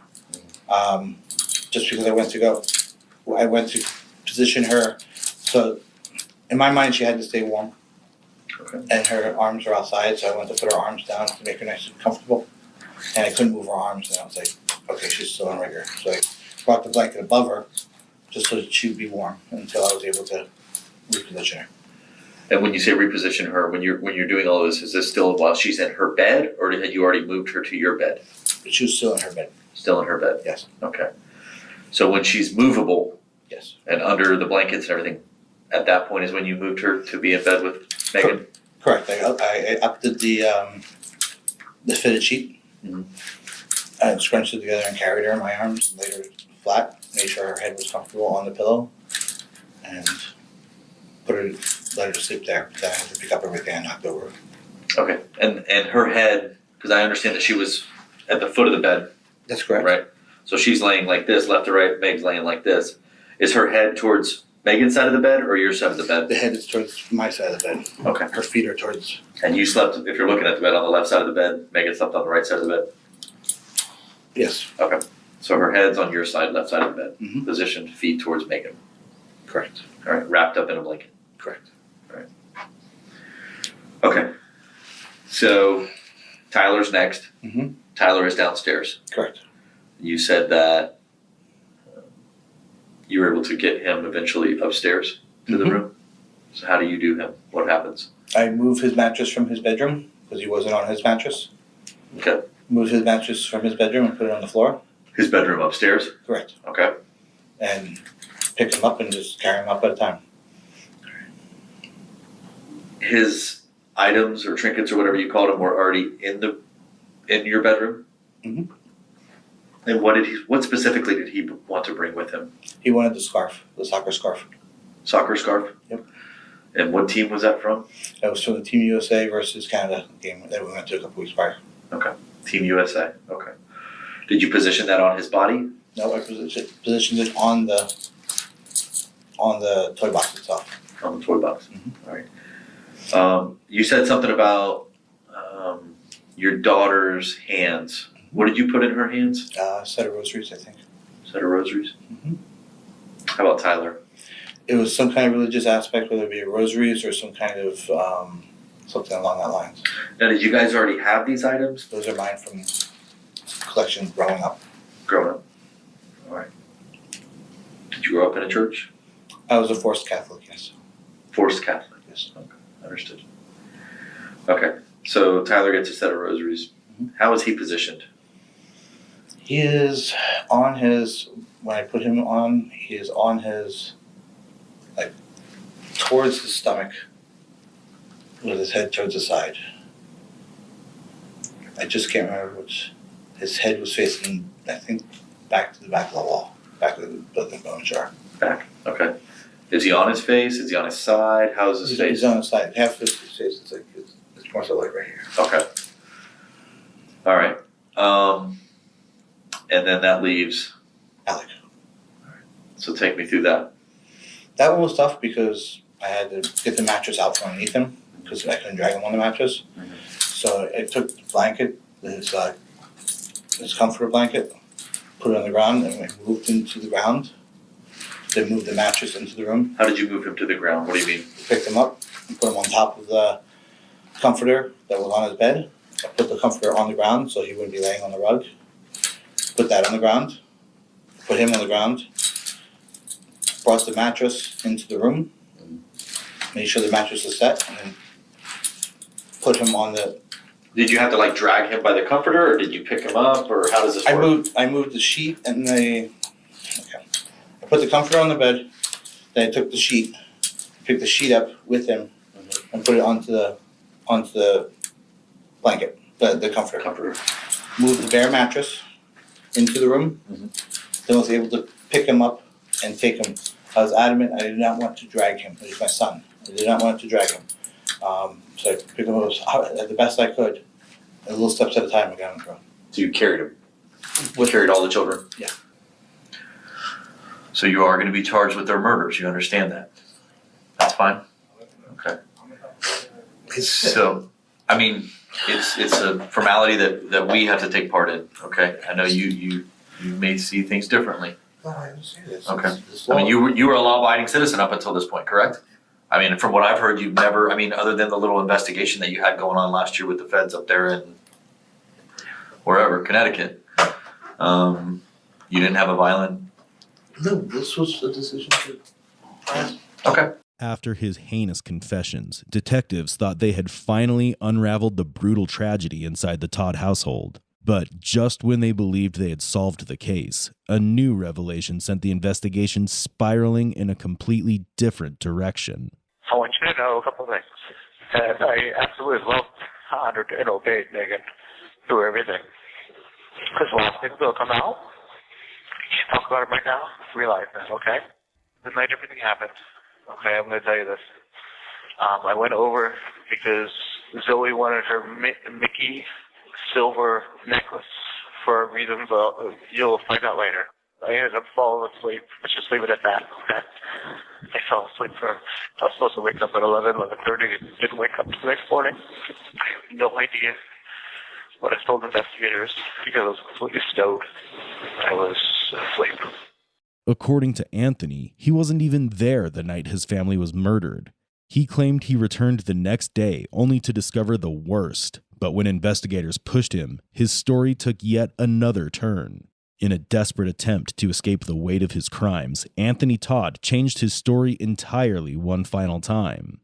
This time, he placed the blame on his wife, Megan, claiming she was the one who killed their children in a twisted murder disguised as a death pact.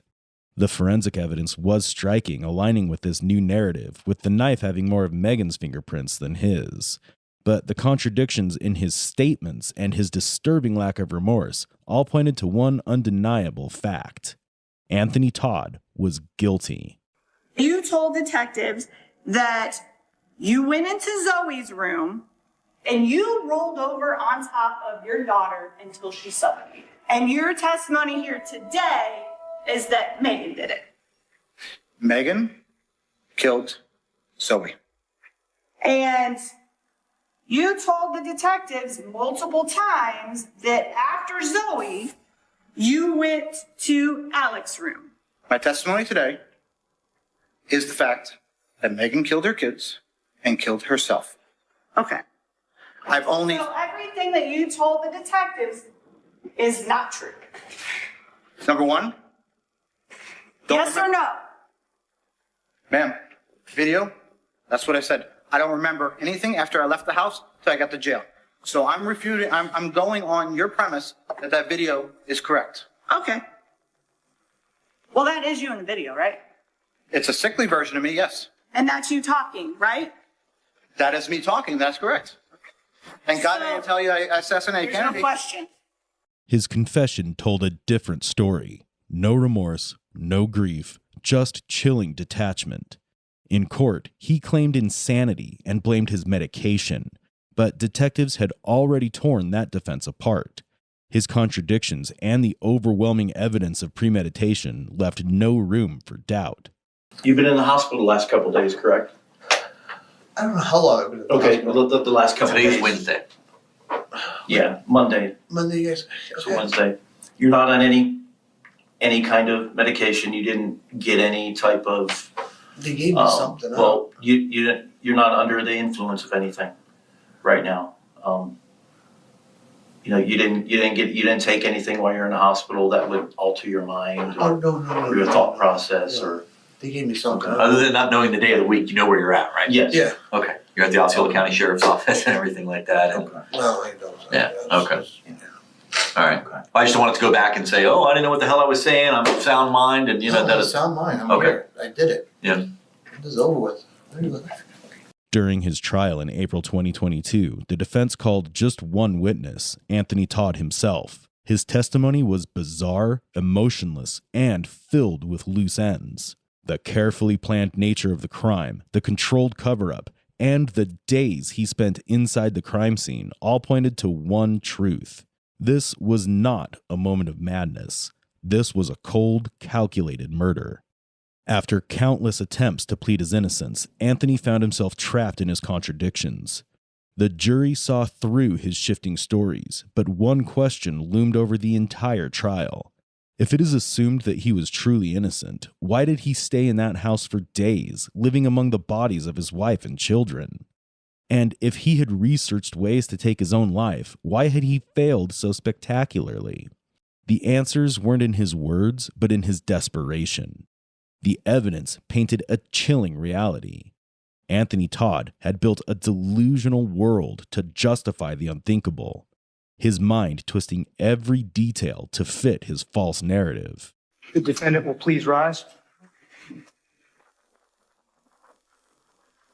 Madam Clerk, if you would please publish the verdict. Verdict as to count 1. We, the jury, find the defendant guilty of first-degree murder as charged in the indictment. Verdict as to count 2, count 3, count 4, guilty. Verdict as to count 5. We, the jury, find the defendant guilty of cruelty to animals. In April 2022, Anthony Todd was convicted on all counts and found guilty of first-degree murder for the deaths of his wife, 3 children, and the family dog. The jury rejected his defense, determining the murders were premeditated. In May 2022, he was sentenced to life in prison without the possibility of parole, sealing his fate for the brutal crimes he committed.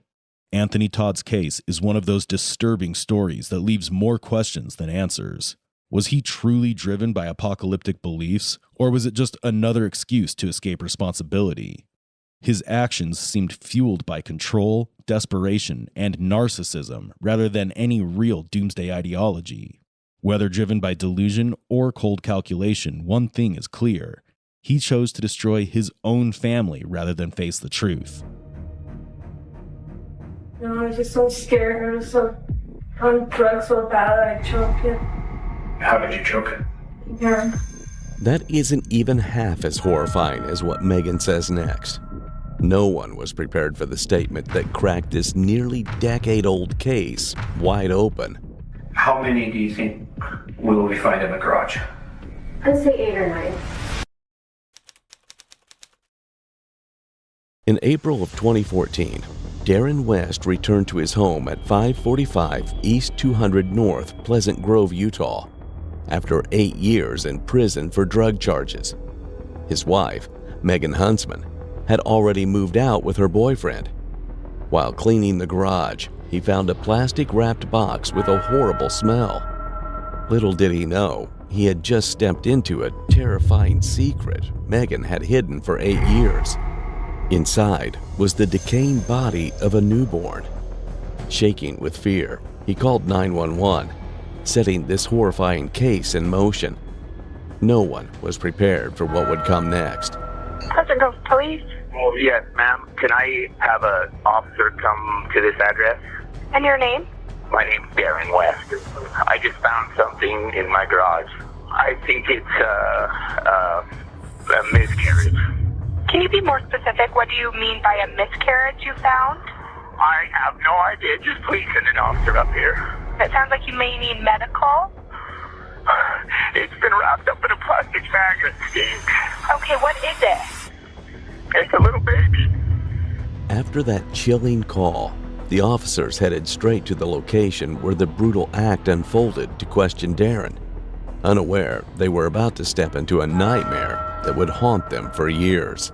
Just had her on the phone. She said it must be. And I just said, what the hell is this? What have you done? And I always found something. She goes, oh, you did?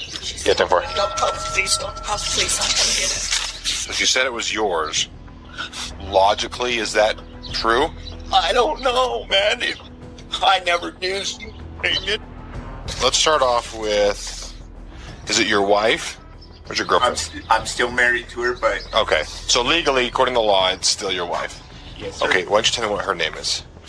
Megan Huntsman. What happened is when I went to prison, she stuck around for 2 or 3 years and she took off. But she is with a boyfriend now Where is she? in West Valley somewhere. Following this agonizing discovery, the detectives promptly called Megan, who was a sobbing mess, yet refused to reveal the full truth. Are you able to help us understand what's going on here? It was a miscarriage. It was like 9 years ago when we first left. And how far into your pregnancy were you? Like 7 months. It was born, stillborn. How soon can you come down here? Our detectives need to ask you some follow-up questions so that we can, rule out any kind of foul play. Okay, listen to me. I need you to stay at your residence. We're going to have a West Valley City officer come pick you up. It's now time to hear from Megan in the interrogation room, where she speaks of dead babies as if they were disposable, stripped of all humanity. As she talks, detectives search her house and uncover horrors that had remained hidden for nearly 8 years. Well, you know why we're here, what we're here to talk about. Just start at the beginning and tell me what happened. Well, we were doing drugs a lot. That's what he was in prison for. I got pregnant right before he left, and I really didn't know because I thought it was just stress and stuff. He went to prison in 2006? Yeah, How far along were you when he like went? a couple months. Where did you have the baby? In the house, in the bathroom. In the house that you and Darren lived in? Describe to me what happened. Well, I was having a lot of pain that day. I didn't go to work. My kids were at school. I went in the bathroom and just sat there and then just pushed really hard and I was blue and wasn't crying. And I was by myself and I didn't know what to do and I couldn't get it to cry or anything. Then what happened? I got scared and I wrapped it up. Not being smart and calling you guys, I was in shock. It was stupid of me to do it. What do you mean when you say you wrapped it up? You remember? It was towels and garlic feathers on me. I put it in the box. What would you have done differently? Looking back. Called the cops and told them that I had a baby and that I couldn't get to breathe and have the paramedics and stuff come. The interrogation has just begun, and it's only the tip of the iceberg. Megan's statement is a lie, but she is a seasoned deceiver. In 2005, the Drug Enforcement Administration visited her home during an unrelated investigation, yet they missed the grim secret within. More horrifying discoveries lie beneath the surface, enough to haunt even Detective Beekstrom. Within minutes, he'll corner Megan with relentless questioning, closing in on the cold truth she's fighting so hard to keep buried. You said you tried to get it to breathe. What did you do? Well, I tried just to clean his mouth out and stuff, and I couldn't get a response at all. Okay. I couldn't feel a heartbeat or anything. Okay. So you clean the baby's mouth out, try to get it to breathe, and then what? I passed out for a little bit. I think I lost a lot of blood. And then when my kids got home from school, and I just told them I wasn't feeling well. And then I cleaned myself up and I went and got a box. And then, as far as you know, unless someone else moved it, the baby's been in the box in the garage since that first year that Darren went to prison. Were you worried somebody else would find it when you guys were cleaning the garage? Yeah. And so what would you do to make sure that didn't happen? I just kind of slide it and like sweep around, and then set stuff on it and, Well, they knew that part was already clean. Did anyone else know that you were pregnant? I don't show at all. Did you tell Darren? No, I never. Okay. Had you ever had any stillborn babies prior to that? And on these miscarriages, did they all happen at home? What happened at home? Does your family have a history of these problems? The miscarriage? Yeah. My grandma had a lot.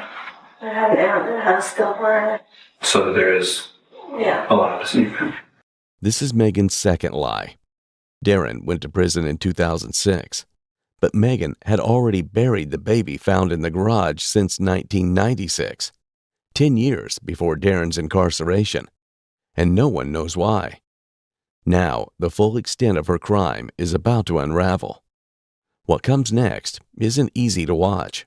These disturbing details serve as your warning. Proceed only if you're prepared for the unsettling truth. All right. Is there anything else that you think I should have asked you that I haven't asked you? No. Is there anything else that you want me to know? No. We really want the right thing for this baby, proper burial and closure for you and for your family. Your husband went to prison, you're raising the kids on your own, and you're overwhelmed, and I can understand that. I mean, Darren just found out that he had another kid that he didn't know about, so. Well, it's clear that I really think you should go to jail for this, that you recognize you've done something wrong. We haven't made any decisions like that. We're still just trying to put the story together at this point. And now the interrogation begins, where the nightmare comes alive.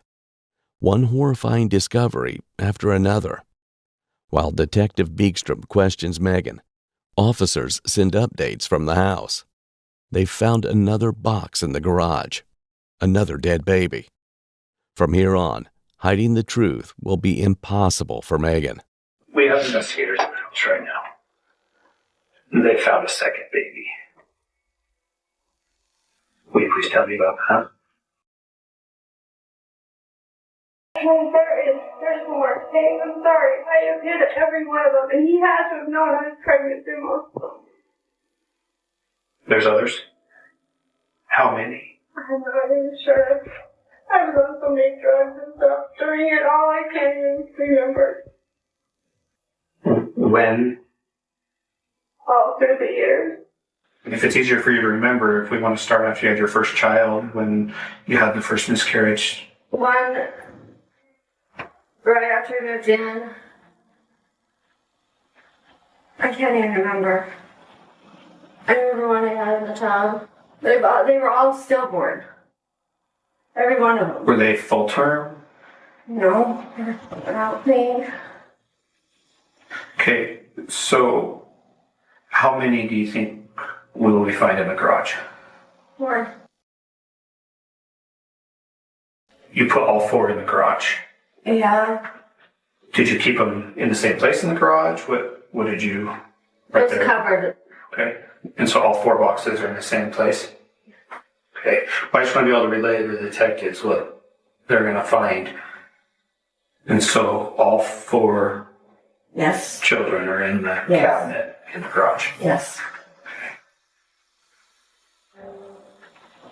Why didn't you call for help? I'm afraid of people know I'm pregnant. I mean, this is Utah. It's not common for people to have a lot of kids. Oh, I'm because I trying- was young. Because I was so young. Several years later, though, when this happened, I mean, you're not so young. I know. But like I said, the drugs, they mess with you. Bad. So you're telling me that because you were on drugs, you weren't making good decisions? Yeah, exactly. Does it feel better to tell the truth? Yeah. All right. I'll try just a minute. 4 dead babies. How could a mother be so cruel to her own children? Even Detective Beekstrom had to pause, struggling to process it.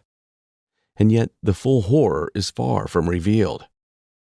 Now, this vile woman will begin confessing truths that are almost unbearable to hear. We talked about a lot. I don't know yet. We haven't made those decisions because we're doing the search warrant still. Because of the seriousness of this, they are also going to obtain a search warrant for your house in West Valley. Is there anything at that house that we need to know about before we go up there? For me, no. All that's up there is my clothes. Okay. You have the babies been in the garage the whole time? I never moved them or anything. But yeah, they've been in the garage the whole time. So we're talking 8 years ago. Yes. I mean, you told me earlier that you put the boxes with the babies in them in the cabinet. Yeah. Did you ever take them out of that cabinet?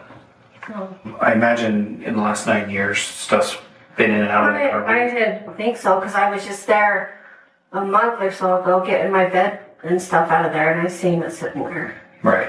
And so did anyone in the world know that the baby was in the garage? So, Well, they're saying one of the boxes was on a stack of shelves next to the cabinet. Why would it be there? unless I moved it or something, but it's not thinking. Do you know when that might have been? Before I left, I did. I mean, I haven't been in that house. I've only once since I moved out. I want to make sure that there's no more weight on your shoulders. Okay. When you have these babies, Yes. you said after they were born and they were blue and you try to get them to breathe, what would you do to try to get them to breathe? Sometimes I was so scared, I don't know. I'm sorry. Sorry, you like shake them, sorry. Mm-hmm. Like that. Did you have like the suction cup they used to clean out their mouths? Use my finger and stuff. You described you had the one in the tub that you filled the tub and had. Yeah, I can't. Yeah. Was that baby alive when it was born? I think it was. For a short time. What happened? Well, you'd think if I had a baby in the house, it just cry, so it would, Mm-hmm. Well, you say you think it was for a short time. What was it moving? Did it start to breathe? No, it wasn't breathing. I could see a little heartbeat and then it stopped. Okay. For about how long? Not very long. The one on the bed when it was born. Do you think it might have been alive for a short time as well? It might have. What we need is the truth. Became one of them. Which one? Can't remember. No, I was just so scared. I was so on drugs so bad I choked it. How did you choke it? Yeah. Do you think all four of these babies were alive when they were born? I'm pretty sure one of them wasn't.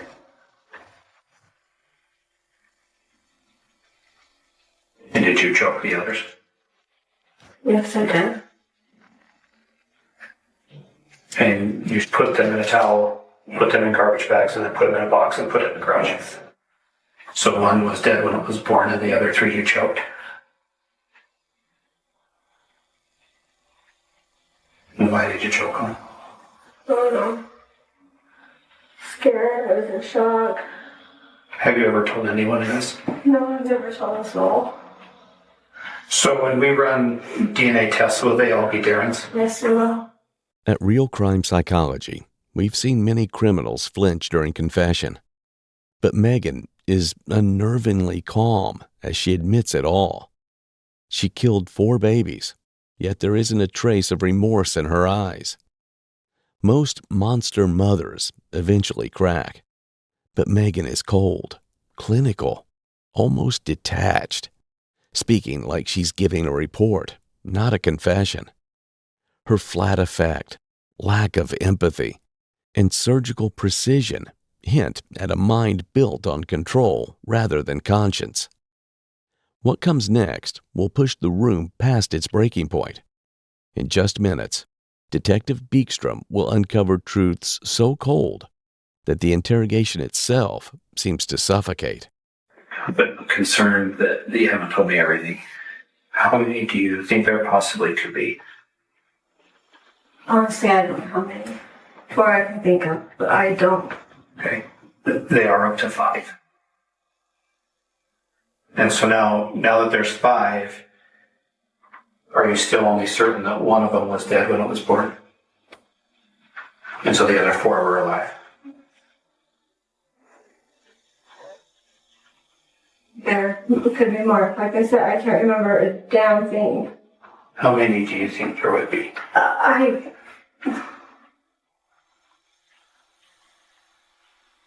say 8 or 9.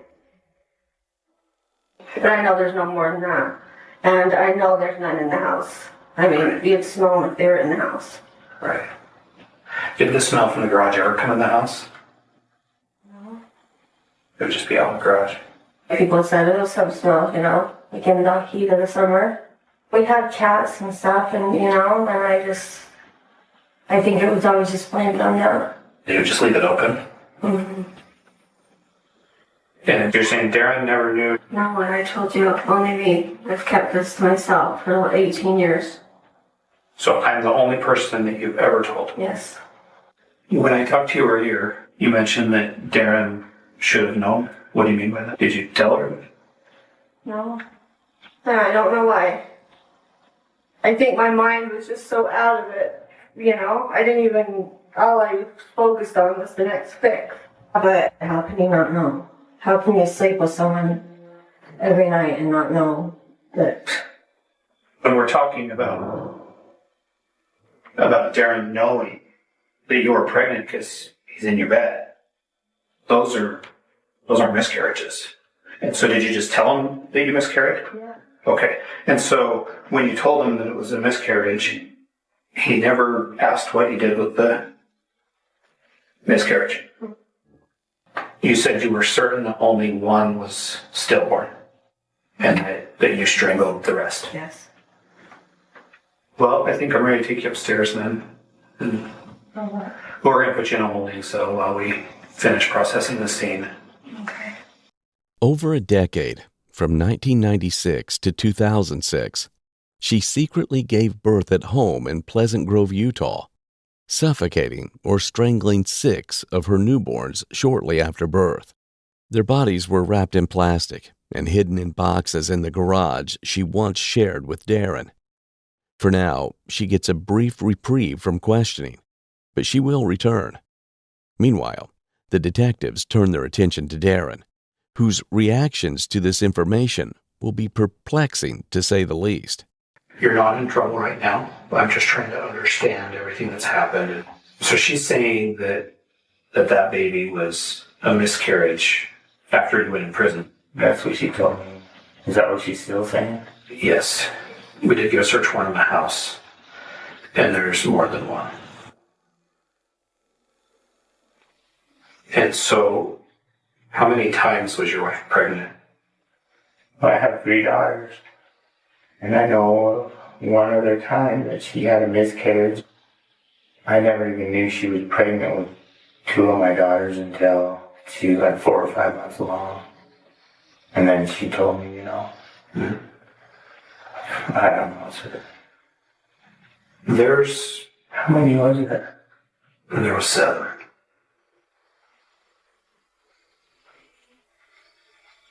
You were kidding me. I'm not. She said that the first one was shortly after you moved into the house. Oh my God.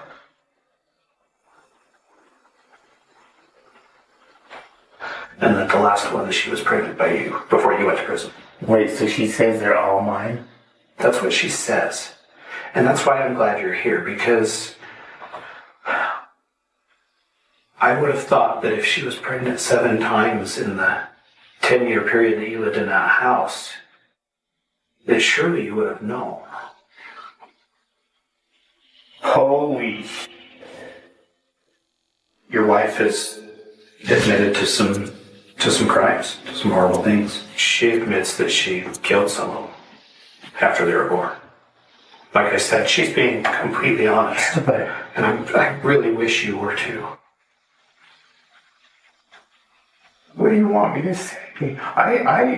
I didn't know she was killing kids, and I didn't know she was put in boxes. I don't know how they do it. I don't know how she could give birth and then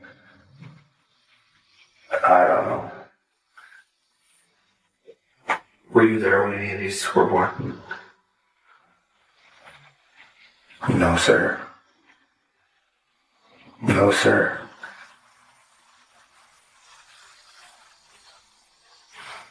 I swear. What we want to do is we want to do what's right. We want to have closure for these children. We want to have closure for your kids that are alive. For these babies' grandparents. I mean, these babies were in a garage for years. I never knew that, though. I never knew that. Meanwhile, the police completed a thorough search of the house and called Megan in for one final round of questioning, just a few weeks after the initial interrogation. What they uncovered, and what Megan revealed next, is a chilling story that has haunted America for over a decade now. We've done more unwrapping of what was in the boxes, and we wanted to just talk to you more about some of the stuff we found. So I know you've already told me that you didn't put anything in there that you remember, but I just wondered if, over the last couple of days, if you've thought of more or if you remembered anything else. No, I haven't. All right. Nothing at all? Mm-mm. Okay. Well, first thing, I'm sure you can imagine that this is kind of hard for the officers to see, the condition that the children are in. But what the professionals are telling us that have dealt with decomposed bodies is that there's an additional chemical odor. Did you add anything to the bags? Did you put anything in there that would generate a stronger? Was there anything that you put in the bag other than the child? Okay. No chemicals, no. I know I asked you about trinkets. I've always bought scented garbage sacks. Yeah, I don't know if that would do it. Because they're saying it's more of a chemical smell and not so much of a scented perfume type smell. No, I never put anything in there. Right. Okay. As I've gone back and reviewed my interviews and started to type my reports, there were some things that I noticed that you said that I didn't ask you about at the time. One of them was you said that when the baby was born that you didn't want it to cry. Do you remember telling me that? No.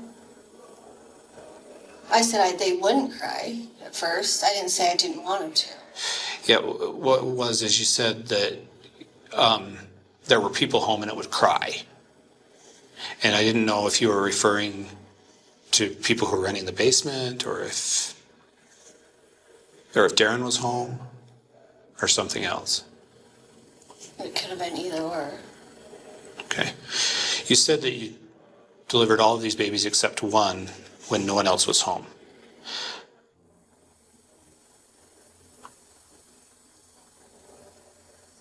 Yeah, no, 2. I can't think on all of them, but I know someone was home at least 3 or 4 times. Oh, really? Yes. Okay. So you are remembering more. Yeah, I know 3 or 4 times someone was home. Okay. You did tell me that the other time when they were home that you of course didn't scream. That's what your statement was before. And that's one of the things that a lot of people are having a hard time understanding is that you successfully had so many home births without major complications. I don't know. I know I never had any complications. Okay. So you didn't have prolonged bleeding or anything like that you were worried about? Mm-hmm. Hemorrhaging or anything? One more thing I wanted to ask you about, again, from watching my interviews back. When I would confirm about the 7 children. And you would say that the first 6 you choked, that you'd get a towel or a shirt or whatever. Yeah, I just told you I wasn't sure which ones. Right. And you'd put it in the towel, choke it, deliver the afterbirth, put it in the towel, wrap it up, get a garbage sack, and find a box. Would you have emptied the box before you went into labor, or how would that process work? What do you mean empty it? Like you had stuff in it? Yeah, you said you'd get a box. Sometimes, Would you get the box ready? Like I said, I would, like, if I was in the bathroom, I'd put the baby under the bathroom sink wrapped up, and then I'd go find a box. Okay. And so you'd have to go empty the box right after you've delivered? Not right after, I'd wait a couple hours, you know. Oh, okay. I couldn't do it right after, no, there's no way. Right. Well, when I would rehash these, and you would say that the one when Darren was in prison was stillborn. That's the one I think. And that's just it, you're not sure. How can Megan stay stone-faced while revealing such disturbing details? It's clear she was a mother with no remorse, committing unimaginable acts without a hint of guilt. But the question remains, why? Why bring a life into the world only to end it moments later? What drives someone to do this? Experts point to a lethal mix: severe addiction, deep depression, crushing financial and emotional stress, and possible postpartum issues. These forces warp judgment, strip away inhibition, and push someone to protect their addiction over everything else.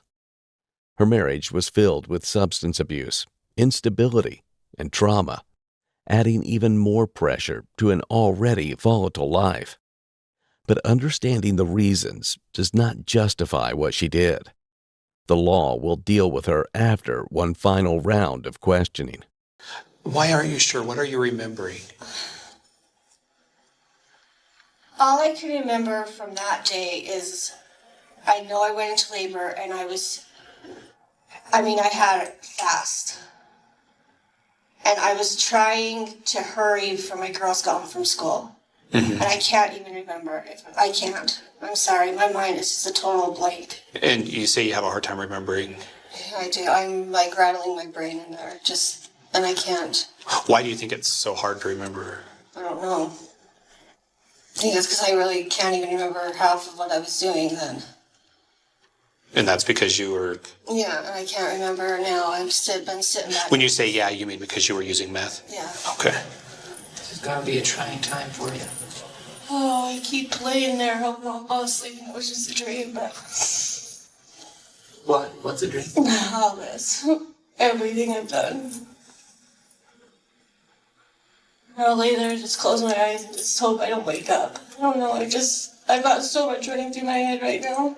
Sounds like you feel like shameful. I don't know, I've always just felt like that. I've always just felt I'm not even worthy of being alive. And I don't know why. Another question that's come up is, if you were ashamed, why didn't you get on birth control?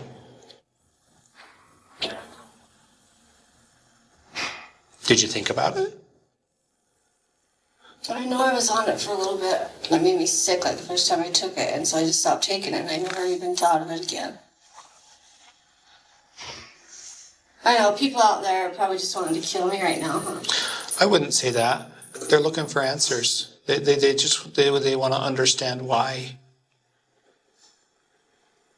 And how. And we might not ever know how. But the why is, I don't know why.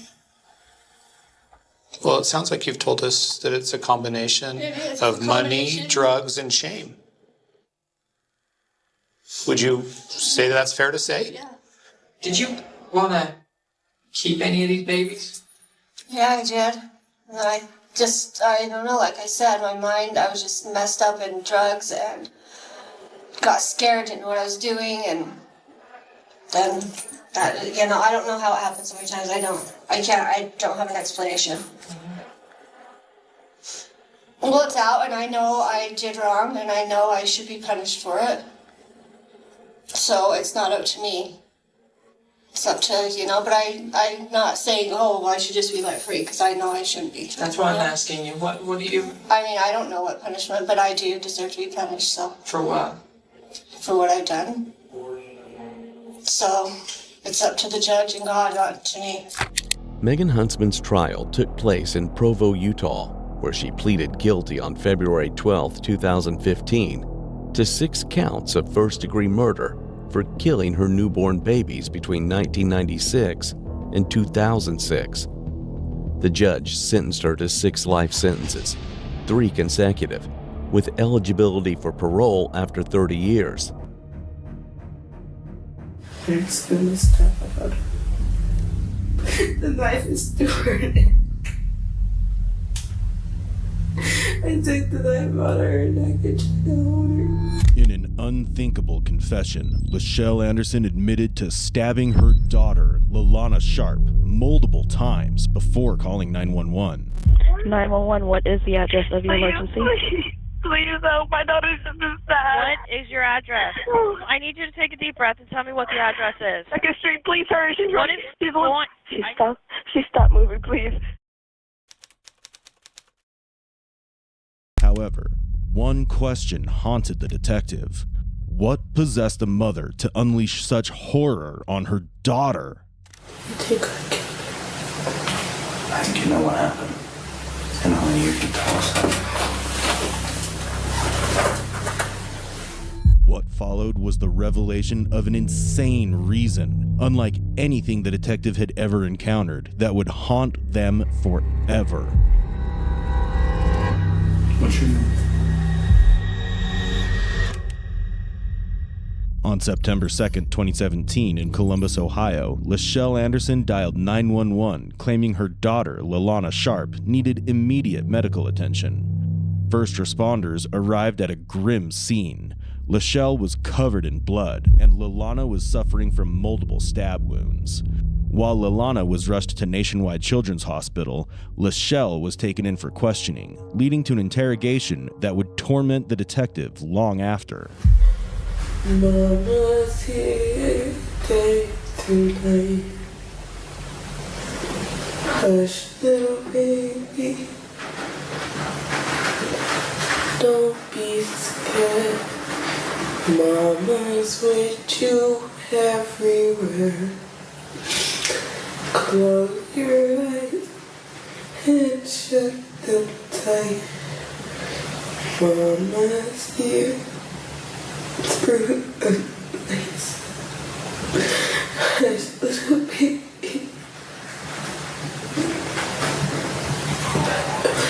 Mommy is so sorry she wasn't there.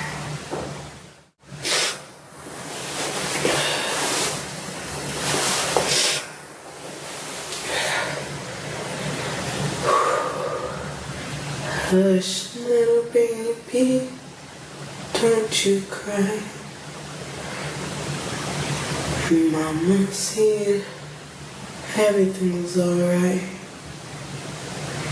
She'll be free, she'll set this right. She'll make sure you're safe, day through night. She'll stop this one time. Please forgive mommy.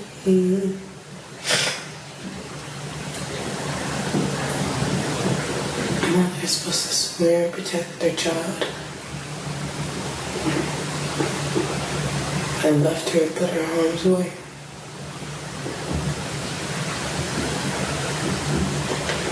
The littlest hiccups caused the biggest time quakes. Now I'm in jail. I don't know what else to say. My beautiful baby girl, I saw your face turn pale and lips turn blue. I'm so sorry. I wasn't there for you. After committing a horrifying crime, Lachelle sits in the interrogation room, singing a haunting lullaby and muttering to herself. But this is just an unsettling glimpse into her deeply twisted mind, which is only beginning to unravel. It broke my heart. turned you over. It's so bad.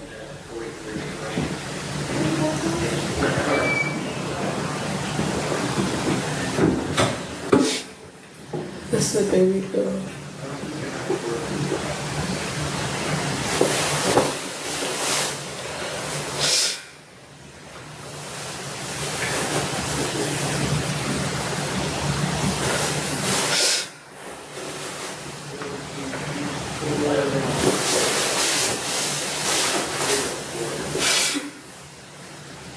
There's a lot of evidence against me right now.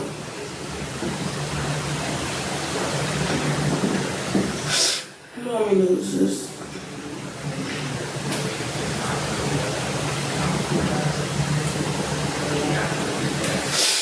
She's gonna fix this. She's gonna make it right.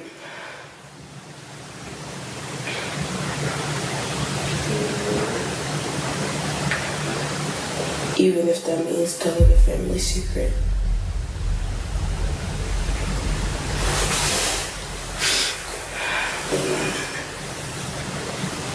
Listen, baby girl. Stay strong. Mommy can't lose you. She's gonna get this right.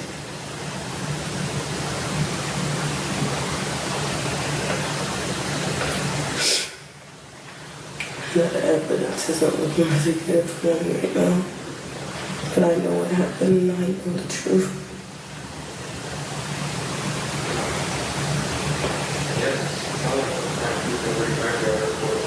She's going to keep repeating it until they understand it. After hours of her singing lullabies and frantic rambling, Lachelle fell asleep, showcasing her detachment with reality. The detective is now ready to get the truth out, but instead of coming clean, she crafts a distorted tale that leaves the detective questioning not only the facts, but also her sanity. Can you wake up for me? Are you 17? Okay. I want to talk to you a little bit about what happened tonight, okay? You awake? All right. Can I ask you a question? Sure. Mm-hmm. Is my daughter okay? We've not heard back from the hospital yet. That's why we want to talk to you, see what happened tonight. Okay. You doing okay?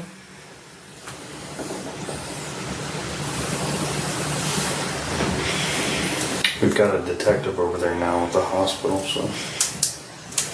I keep having flashbacks. What are you seeing? Can you describe it?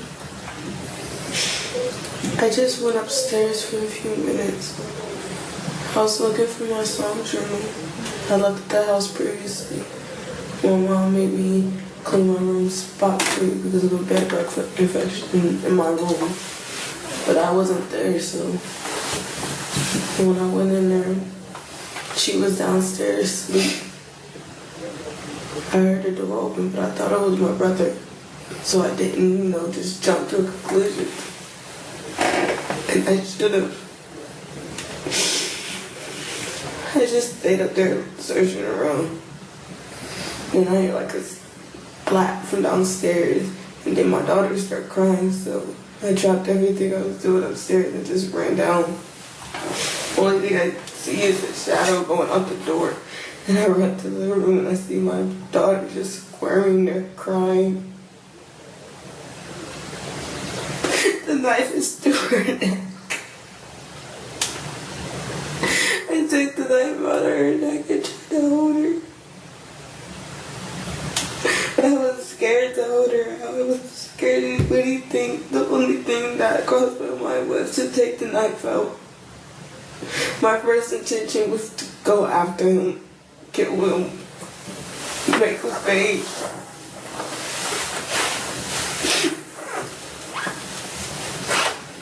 I was scared. And I didn't want to leave my daughter again. I took it out and I called 911. And I showed up and they treated me like I was the criminal. I felt terrible.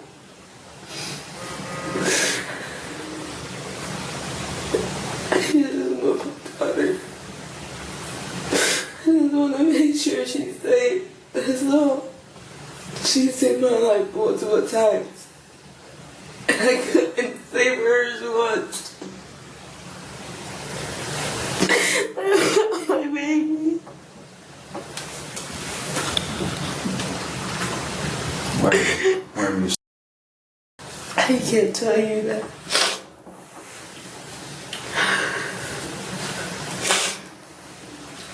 If my baby is still alive, I'm not going to make it any worse. Why can't you tell us? I can't tell you. Lalana was pronounced dead at 1:28 a.m., just 50 minutes after the 911 call. Yet even then, Lachelle seems uncertain whether her daughter had died. She creates a bizarre narrative of an intruder breaking in and attacking Lalana, but the detective isn't convinced. There are no signs of forced entry and no trace of anyone else at the scene. What follows is a rare and disturbing facet of her personality, shedding light on the mysterious intruder she insists was there. Why would someone want to come into the house and harm your baby? I don't know. I just really don't. I want to find out. I want to find out who it was. Can you think of anyone who would want to do that?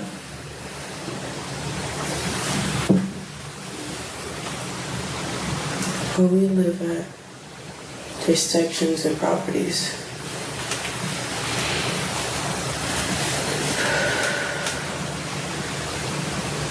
There's a group of teenagers. I remember back when I first was pregnant with her, they had jumped me. Because I was walking down the street, coming from the corner store.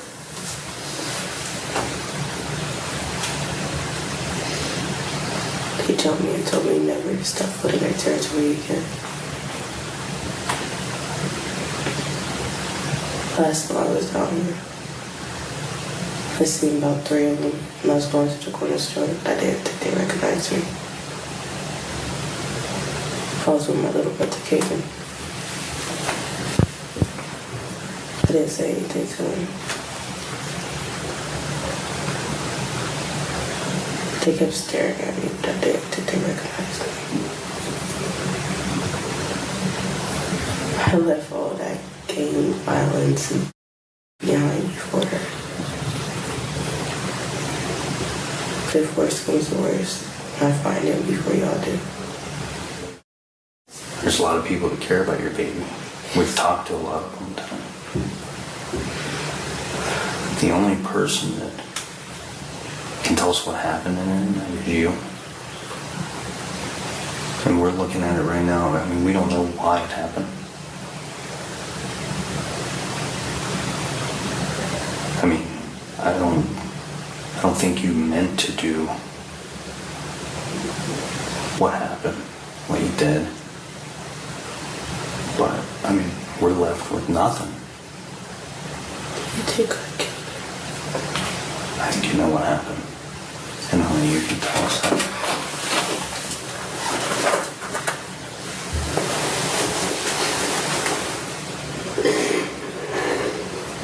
This is your chance. You only get one.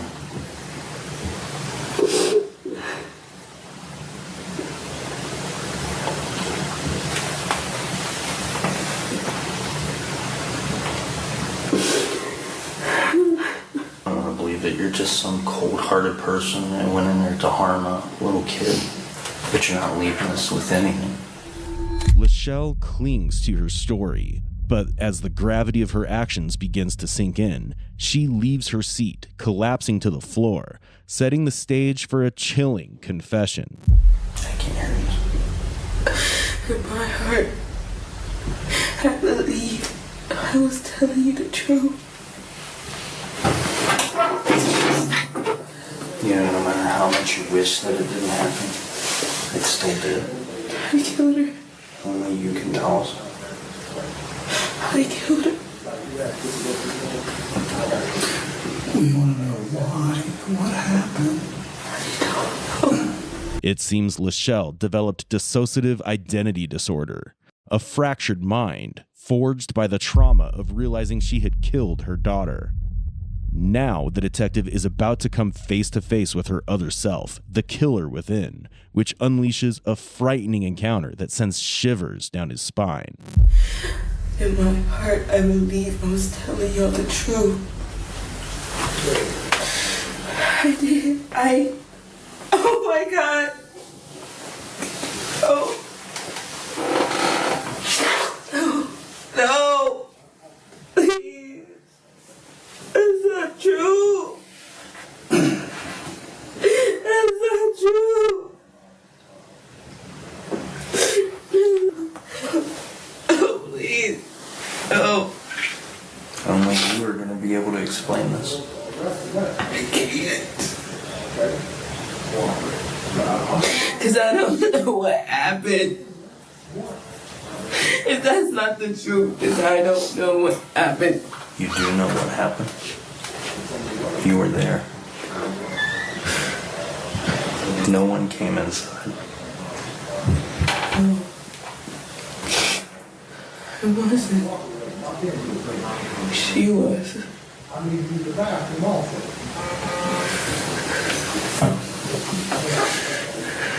Throw me in prison. I don't want to throw you in prison. I'm a danger. What? I'm a danger to the world. I hurt my baby. No, she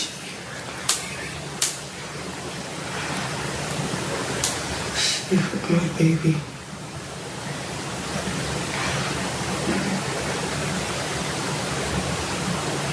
I need help. We're here to help you. But you're not going to get help as long as you continue to lie. No, I need help. I'm not the only one in this body. I can't control me.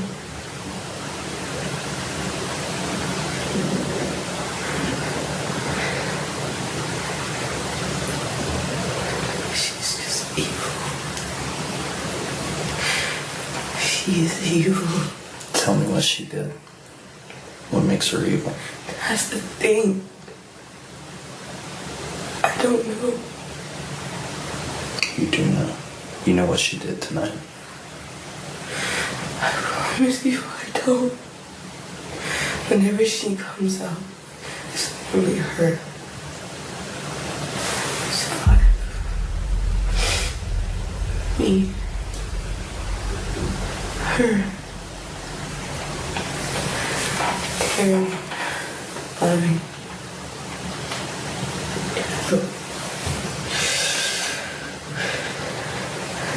She's evil. I thought I could control them.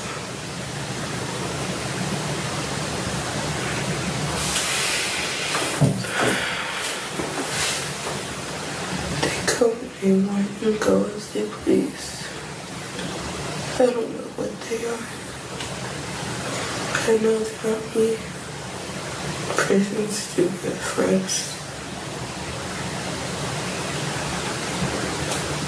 I beg of you. Just give us your help. Let the world know what happened. I think you'd rather talk to her. So let me talk to her. Put her in handcuffs. Put her in handcuffs. Let me talk to her. I'll ask her the same things I've asked you. On condition, you put her in handcuffs. I'll sit right there for me. Oh. I'm going to put one on your hand and one on the bench, okay? Is that alright? You want them both behind you? Lachelle claims she's possessed by 5 entities living within her. But if this isn't disturbing enough, the haunting personality that she believes drove her to kill her own child was about to reveal itself. She's a demon. I didn't see anything, but she's a demon. I told you to put her in handcuffs, because if she does come out, she will try to attack y'all. Are you gonna take them all?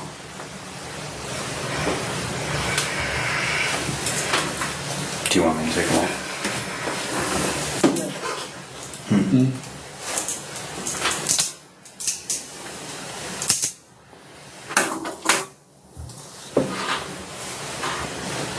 I put them on loose so you'd be comfortable, okay? So we could talk.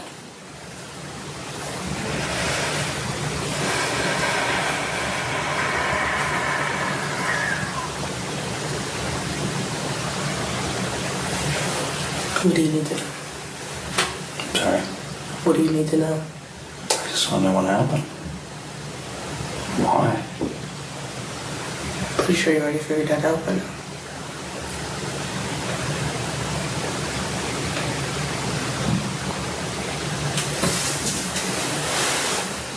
I want to hear it from you.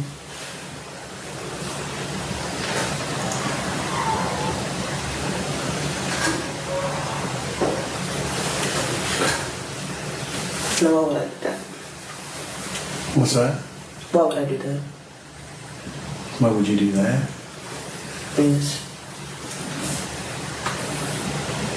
Because we want to hear from you. We want to know why. Who's this other person in you that tells you to do these things?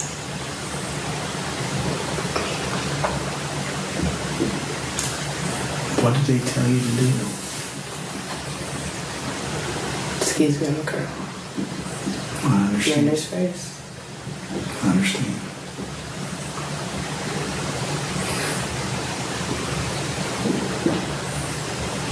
You look familiar.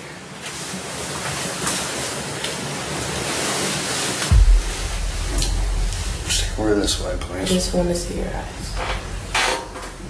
I'm not hurt you. What's your name?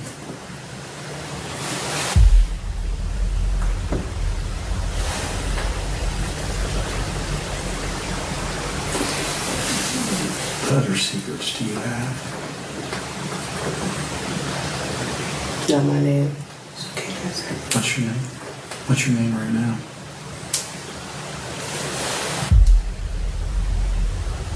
Did you stab your daughter tonight? She's not my daughter. And if I did, why would I admit it right now? She cares too much about the infinite for me to do it. For you to do it? Who cares too much? She cares way too much about that little rugrat in order for me. Every time I try, she overpowered me. I don't like her. Are you jealous? Are you jealous of the little daughter? Every time I tried to take the little daughter, it's the same thing. You know how annoying that is? I imagine if it happened all the time, I could see that, yes. Lachelle's sudden shift in personality sent a chill through the detective. As she morphed into what she called a demonic entity, her voice dripped with hatred for Lalana. It became clear through this conversation that the entities resented being cast aside. Lachelle's growing attachment to Lalana had triggered their vengeance, but the most disturbing part of her confession is yet to come. You want to be the one to stab her? To get her out of our lives. Did this body right here, did it stab her? No. Then who did?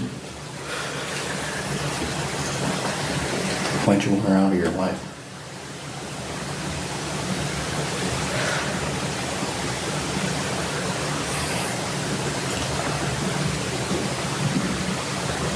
I'm the reason she has those gut feelings.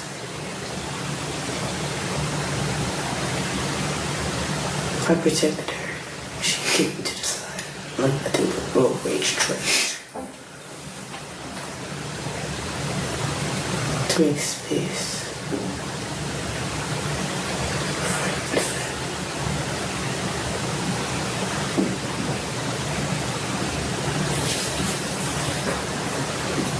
Do you like her at all? Every time I come out, I leave my mark. What's that from? The times I've come out. You see, I've been out for a while. But I have to give credit where credit is due.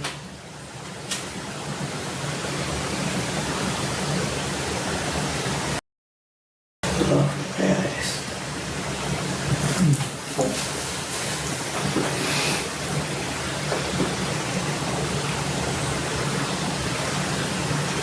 What do you call her? Infant. Infant.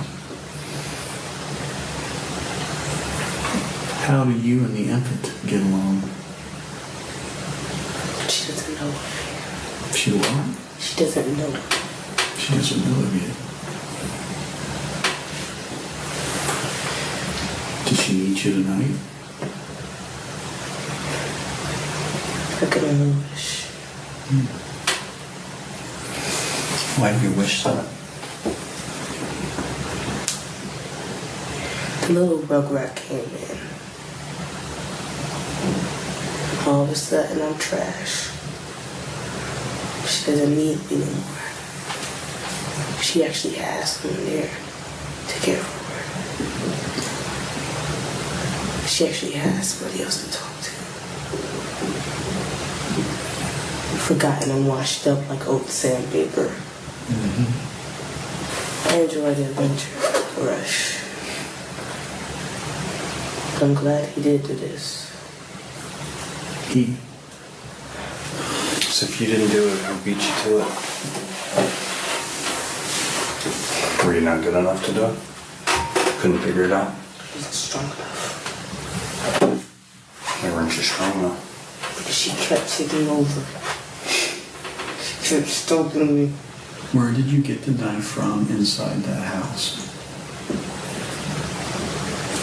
The knife was in that clean dishes rack. After you grabbed the knife, how many times did you stab your daughter? What did she say? What's that? What did she say? After the disturbing transformation, Lachelle appeared to return to herself. But was it all an act, or had she truly lost control? The detective is determined to find out. Lachelle realizes she can no longer hide behind theatrics, and the moment of truth has finally arrived. Do you want people to see you as a cold-hearted, just killer? Or do you want people to know what really happened?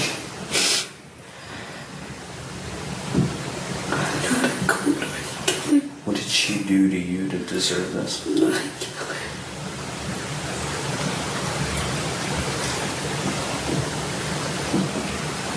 You are. You can't change that. No, I'm not a killer. I'm not. I love my daughter. Then prove it. I love her. I'm not a killer. If you love your daughter, then prove it.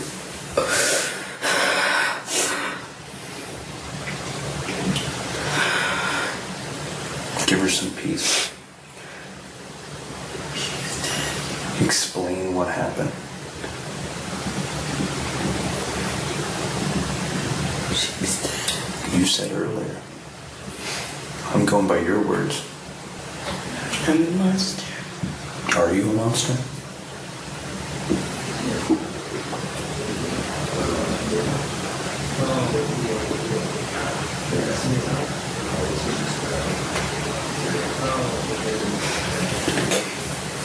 Are you a monster? Truth is, She was just laying down. I was watching a movie. I did go upstairs, but I came back down. The door was unlocked, and it was cracked. She wasn't dead.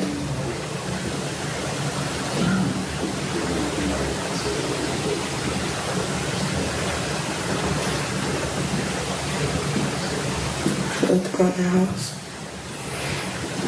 My head started hurting. I started seeing flashes of him walking towards me. I didn't know what to do. I thought it was real. So I started throwing stuff. I tried to get him away from me.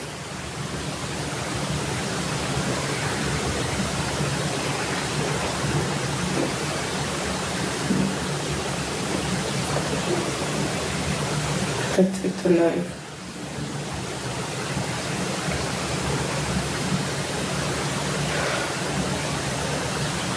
I didn't eat. I truly did. I saw him laying in her bed. I took the knife. I stabbed him.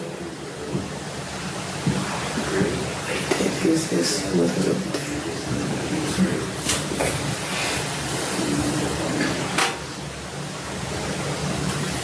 I accidentally stabbed my daughter. I really didn't mean to. Who were you seeing when you saw the flashes? Non-belief. Who was laying in the bed? He was laying in her bed. I was trying to protect her. I truly was. What did you throw at him when he was coming towards you? I was throwing clothes and anything I could just get my hands on really quickly. I couldn't go through that again. Where was he coming from when he was walking towards you? He just appeared. Michelle admitted to stabbing her daughter, claiming she was trying to protect her from a dark, unseen figure, and while trying to stab him, she stabbed her daughter instead. Although the inconsistencies in her stories are evident, nothing could have prepared the detective for the gruesome details she was about to reveal. I'm so sorry. How many times did you stab?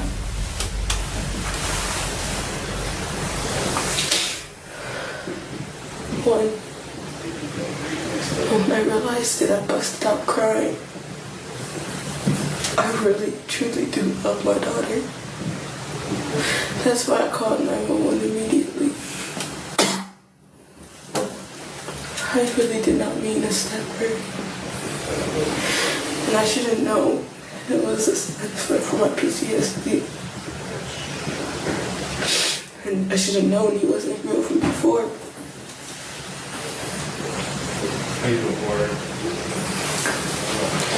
know my daughter's in the hospital or dead because I couldn't control my PTSD. I couldn't decipher from reality and that chasing me everywhere. Well, where'd you get the knife from? You mentioned it before, but I didn't hear you. The clean dish rack. Right. I did the dishes. There's a couple knives there. Can you describe which one you used?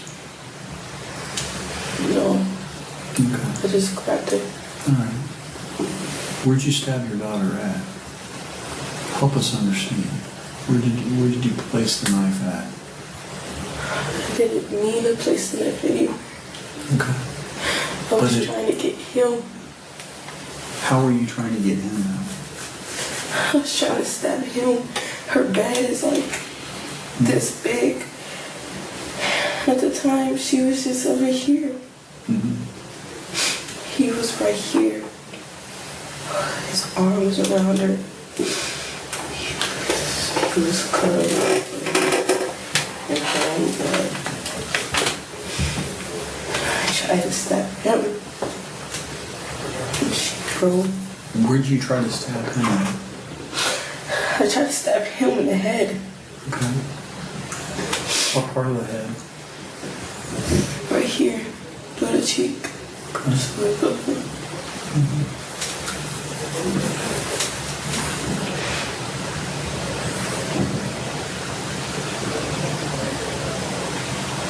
Okay.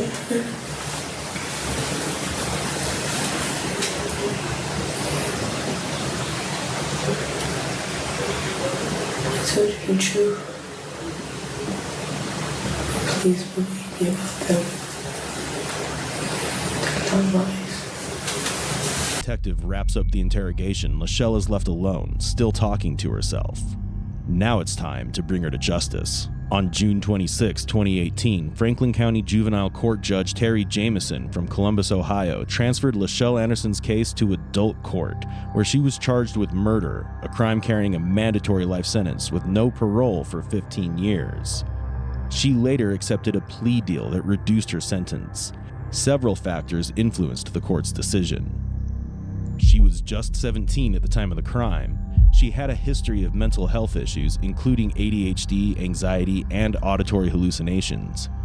She endured a traumatic childhood spent in foster care. She had no prior serious criminal record. She agreed to plead guilty, avoiding a lengthy trial. In the end, Lachelle was sentenced to 20 years, far less than the life sentence she had once faced. Ultimately, the haunting case of Lachelle Anderson comes to a close, a tragic blend of trauma, mental illness, and an unthinkable crime. But one question lingers. Was justice truly served, or did the system fall short? I killed my wife. Can you just tell us what happened, Dave? This goes back 11 years. But what truly unsettled everyone wasn't just the act itself. It was the fact that 69-year-old Dave Meyer stayed in the house with his wife's dead body for 4 days before finally turning himself in. I just was in shock. I sat in my house and just tried to not focus on what I'd done. I'm thinking something set him off. I mean, how do you shoot somebody, I'm assuming in the head, while you're rubbing their back? How do you do that to somebody you love? Is it justified? No. Do I feel guilty? Hell yes. And behind the whole story, there lies something far more sinister, a dark truth Dave had kept hidden for 11 long years. He used to make her have with other men, and he would videotape it. On the morning of January 21st, 2023, in Roy, Utah, police received a chilling 911 call from Dave Meyer. He calmly confessed that he had shot and killed his wife, Suzanne, 4 days earlier and was ready to turn himself in. And when officers reached the address, they found Dave in front of his house. Go all the way back to the stop sign. When you get to the stop sign, go down on your knees. Do you understand? Yes. I'll go hands-on with you. You go right arm, I'll go left. Oh, good. Get down on your knees. Cross. Once you're on your knees, cross your ankles. Do not move. Do you understand? Yeah. Moving. If you do, you'll be dealt with by force. Dave was immediately put in cuffs and was taken into custody. When police entered the house, they found Suzanne's body in the bedroom with a single gunshot wound to her head. The scene was undisturbed. But this was just setting the stage for a case that would only grow darker.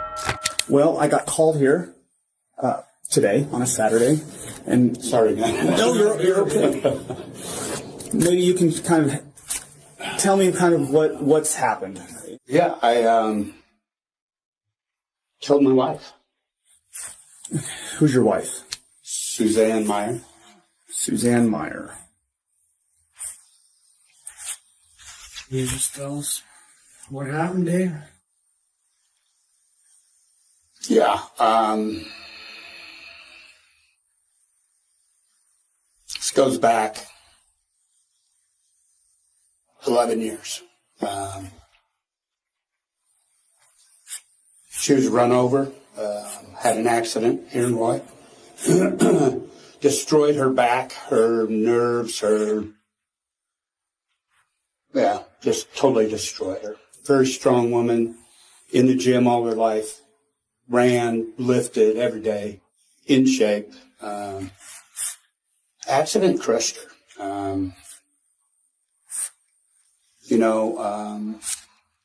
She went to doctors. She finally ended up having some bars put in her back, some steel bars. However, she's never out of pain. This and that medication didn't do any good. She's fought that for 11 years. And finally she had enough. She, here 6 months ago, through injury here and there, she just couldn't go to the gym anymore. She couldn't run anymore. That was her life. That was everything. We lived in the gym. At this point, Dave is just laying the groundwork, calm and composed, almost too collected. But he's moments away from revealing the reason behind the murder. And rest assured, it's just as unsettling as the way he carried it out. And she used to tell me all the time, if it weren't for my dogs, not me, the dogs. She here in the last freaking month, she'd tell me, here's a strong woman who and I just watched her crumble. She would go to the doctors and automatically they would see she's on. And of course, they didn't give her enough to take care of the pain. It was always to dull the pain. Well, back pain is, she couldn't even bend over to pick up anything off the floor. Finally she reached a point, she said, please just help me. I couldn't do it. And, it probably went on for a month where she just kept asking me to and her misery. And I'm not sure when. I don't know if I've been in shock. I don't know if I've been. I don't know. And I think it was Tuesday or Wednesday. We were laying on the bed, and she said, "Please." And she said, "I don't want to live with this pain anymore." And so she was laying half on the bed, half off, and I was rubbing her back, and she said, "Please." I took the pistol, and I was rubbing her back, and I shot her. Husband of the year. Dave Meyer loved his wife so much that he shot her dead. One thing to notice is that there is no way anyone can confirm if Suzanne really wanted to die, and Dave seems to be taking full advantage of it. But like in countless cases around the world, the truth has a habit of surfacing sooner or later, and the truth behind this story was about to be revealed soon enough. I guess I went into shock, and I don't know, for 4 days, 3 days, I don't even know. I didn't sleep. I slept odd, just in the couch on the chair. I just kept the bedroom door closed. I woke up this morning and I know what I needed to do, so I called you guys. Sounds like that accident was a nasty accident. Oh, it was. It was horrible. I can't imagine. I can't imagine being in pain for 11 years. Oh, yeah. And she was. You'd ask her friends at the gym. She stuck it out for so long and worked through the pain. Here this last 6 months, it got to her. She just couldn't do it anymore. She was tired of getting blown off by doctors. Any doctor she'd go to, first thing they look at it. And nobody'd help her. She get shots in her back. It didn't do any good. We got her on some kind of meds. It was a long release. Well, didn't do any good. So. And did you stay in the house since that time? Yes. Yes, I might have gone to the store to get the dogs some treats or something. I don't know. I don't know. I guess I was in shock. Yeah, yeah, I didn't go anywhere. Made the store. Just beyond the store, nowhere else. And, Took the pistol and shot her. What kind of pistol is it? The 9mm. 9mm. Is it a what's the brand? Smith & Wesson. Smith & Wesson. And where did you shoot her at?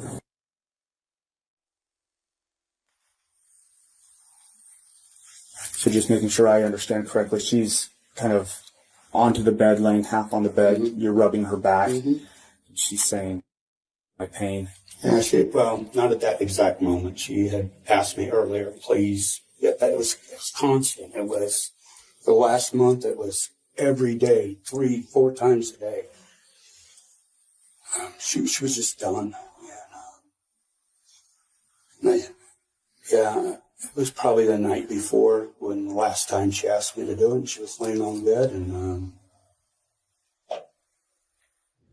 I remember what our conversation was, and I grabbed the gun, and I was rubbing her back, and I shot her. So it was the night before she asked you to do it. I think so, like Monday night. Yeah, Monday or... Yeah, it was constant, it was a constant part of our conversation. She told me constantly if I didn't have my dogs, I would... So it wasn't me, it was their dogs. I just couldn't stand to see her suffer anymore. It was horrible. It was all the time. It was every day, every morning, she couldn't do things. She couldn't ride in a car for more than an hour. She couldn't fly on an airplane. She couldn't stand. She couldn't sit. She couldn't work. It overwhelmed our life. Her back injury overwhelmed our life. Everything we did, everything, we couldn't do things because of her back. David, I think when you called into the dispatchers, I think the notes were that you said you choked her? No, not at all. I called into the dispatch, and she asked me, I gave her my address, and she asked me what happened, and I said, I shot my wife. Oh, okay. And she said, is she alive? And I said, no. And she said, do you have a weapon on you? I said, no, it's in the bedroom, and I'm outside. She told me, wait for you guys to get there and put my hands above my head. Okay. I didn't choke her. Okay, I thought I saw some note about choking. As far as you know, was she ever choked at all? No. Okay. No. His casual tone continues, but he's about to slip, just enough to hint at a different motive, one that might finally reveal why he really pulled the trigger. How long have you guys been married? 12 years, 11 years, 12 years. 11 or 12 years. Was this injury causing stress on your marriage as well? Oh, sure. Yeah, of course it was. And what kind of way? Well, here's a viable woman that was strong, was healthy, was a runner, a weightlifter, competed in bodybuilding contests, and all of a sudden, slowly over that 11 years after her injury, she just went downhill. It was just a constant battle on her part to stay out of pain, and she just couldn't do it. And of course, that put stress on me. How did you deal with it? I mean, how could I deal with it, man? I just lived with the pain like I had the pain. There was things we couldn't do. There was, it was just hard, man. It's starting to feel like Dave wasn't just helping his wife, but that his entire life was dictated and dedicated to her injury. Her pain has become his burden, and it clearly affected him. So there's a strong chance that Dave pulled the trigger not out of mercy, but because he was simply done living that difficult life. But that's not even the prologue. And one by one, each of Dave's disturbing choices is about to crawl out. And it all begins when Suzanne's sister starts revealing the truth. And it's all text messages. You can have them. You can Okay. I mean, he used to make her have with other men, and he would videotape it. And how do you know that? she told me. Okay. And I might have some things in text as well. Okay. He has never physically abused her, but he does like he's going to hit her. Okay. And now. And how do you know that? She told me. Okay. And I'm sure I have that in text as well. Okay. He is a narcissistic sociopath. What do you mean by that? He will forever make himself look wonderful. And that's why it doesn't surprise me he says she wanted to die. Because then he looks like the wonderful martyr and he's doing something good for her. No way in hell. You give your wife a back rub and you shoot her in the head? She didn't even know it was coming. That's the harsh reality behind the actual trauma Suzanne suffered through. It had been showing from the very beginning, but now it all makes sense. Dave's narcissism was always there, and it was quite evident by his choice of words and behavior.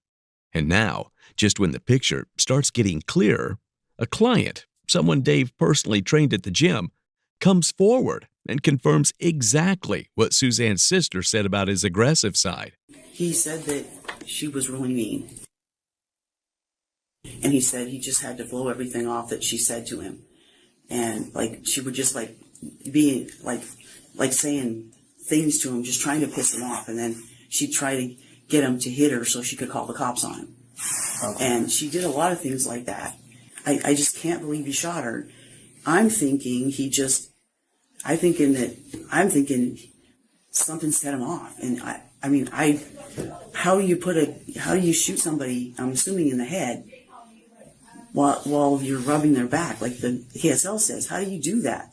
How do you do that to somebody you love? Like, sure. How do you kill them like that, you know? And I mean, there was more humane ways to do it, so a lot of the things just don't make any sense to me. Did he ever have any conversations with you about harming Sue or wanting to hurt Sue or anything like that? Well, a couple of weeks ago, he told me that he almost shot her. A couple weeks ago? Yeah, a couple of weeks ago, he told me he almost shot her.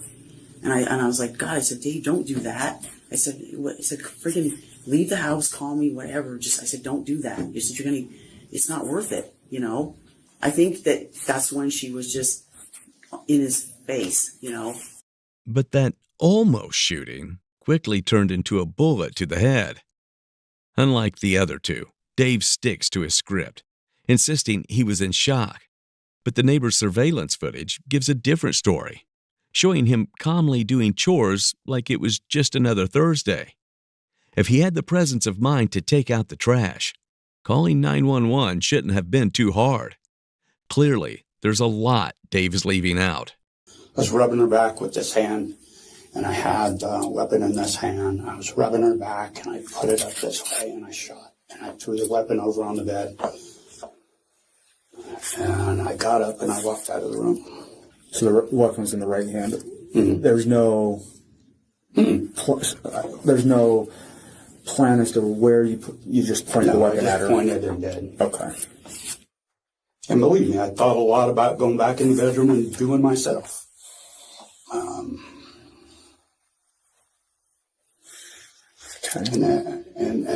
I can't do that. I have to take responsibility for what I did.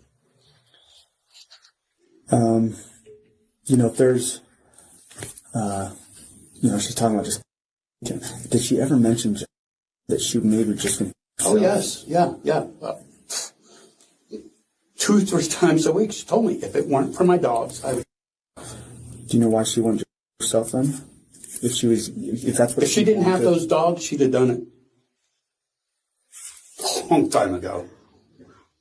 Only thing kept her whole life was into those dogs since, her life was the gym and the dogs. It's the reason they're a man's best friend. Oh, they are. That's exactly they really it. Are. Yeah. We would do anything for dogs. Yeah. She would do her thing in the gym, I would do mine.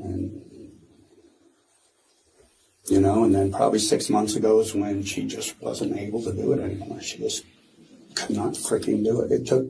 It took every bit of strength she had to walk the dogs. And that was her priority for the day, was walking those dogs. Yeah. Let me rephrase my question.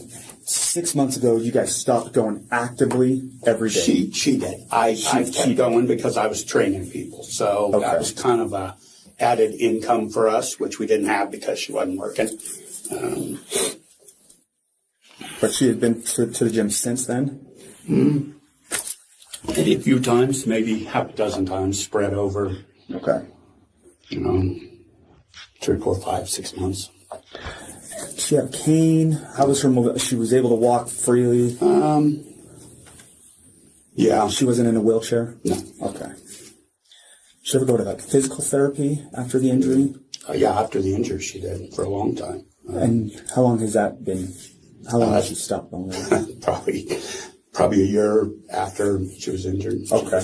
It wasn't doing any good. So maybe 10 years ago she stopped going to physical therapy. And when she had her little injuries, like her bicep tear and her rotator cuff tear, she went to physical therapy for a couple of weeks on both of those, but it's not for her back. Do you know who her therapist or physical therapist was? No. Do you guys have a history of like arguments? No. Fighting? No. No? How would you describe your guys' marriage? Very good. Yeah? Yeah.